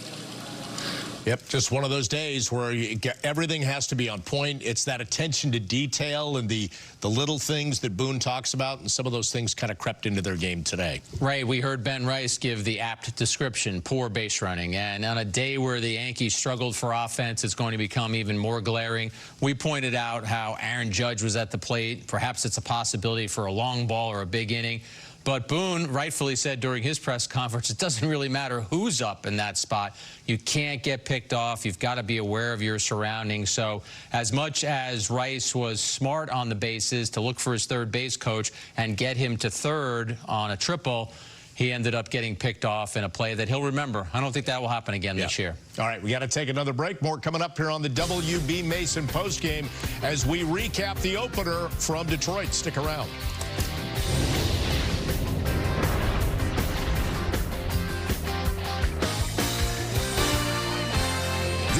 Post-game show on Yes is brought to you in part by Memorial Sloan Kettering Cancer Center.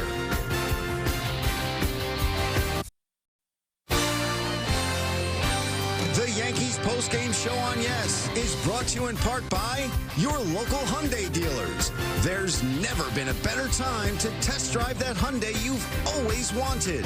Visit HyundaiUSA.com today. Some Major League Baseball news and notes. The Blue Jays and Vladimir Guerrero Jr. reportedly in agreement on a 14-year, $500 million extension. It is tight in the West with a lot of good teams in the National League. Giants, Dodgers, and Padres, all with just a couple losses or just one loss if you're the Giants. Alex Bregman, the American League Player of the Week with a .407 average and 10 runs batted in. And Kyle Tucker, the National League Player of the Week.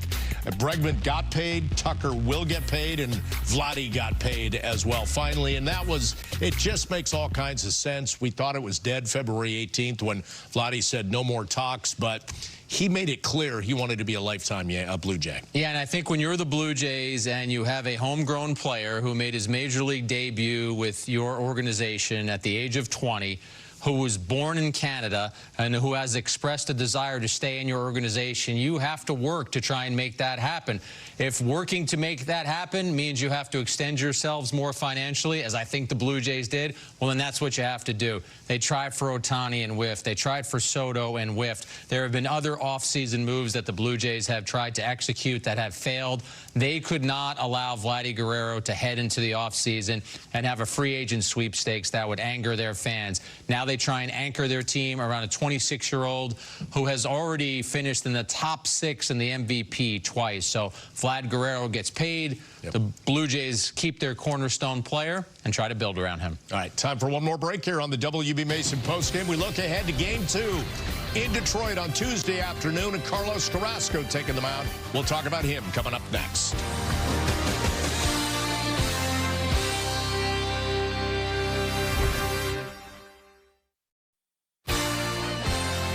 Yankees postgame show on Yes is brought to you in part by your local Kia dealers. Visit kia.com to discover movement that inspires. Game 2 of the series on tap a little after 1 o'clock on Tuesday. And remember, Wednesday's game is a little after 1 o'clock as well on Prime with post-game coverage on Yes immediately after. Yankees are going to face two good pitchers over these next two, Tarek Skubal and Jack Flaherty. As for tomorrow's game, Jack Skubal not off to a good start for him, winless with 7 earned runs allowed, but he pitched crazy good at home last year in winning the Cy Young. And Carlos Carrasco just trying to continue his good start. He had pitched into the 6th against the Diamondbacks and got the win. I thought that his performance against his Diamondbacks was strong. It was solid. He picked up at where he had left off in spring training, flashed some swing and miss stuff. We saw him use all of his pitches. The sinker was probably his best pitch against the D-backs. The Yankees helped him by getting some offense early. 4 runs in the first inning, allowed Carrasco to settle in. And as far as Skubal goes, I know he has those numbers besides his name. I don't believe those numbers. This guy is terrific. It is a challenge for the Yankee hitters tomorrow to try and figure out a way to do damage against Skubal. The Yankees have had a really strong start to their season offensively. Now they lost a couple of games in a row, so they try to get back offensively, and they'll have to do it against a really good pitcher. All right, so we will find out what happens starting at noon with a batting practice show on Yes and the Gotham Sports app. Pre-game at 12:30. First pitch a little after 1 o'clock. Yanks lose the opener in Detroit 6-2. We look forward to seeing you again Tuesday starting at noon. Until then, take care.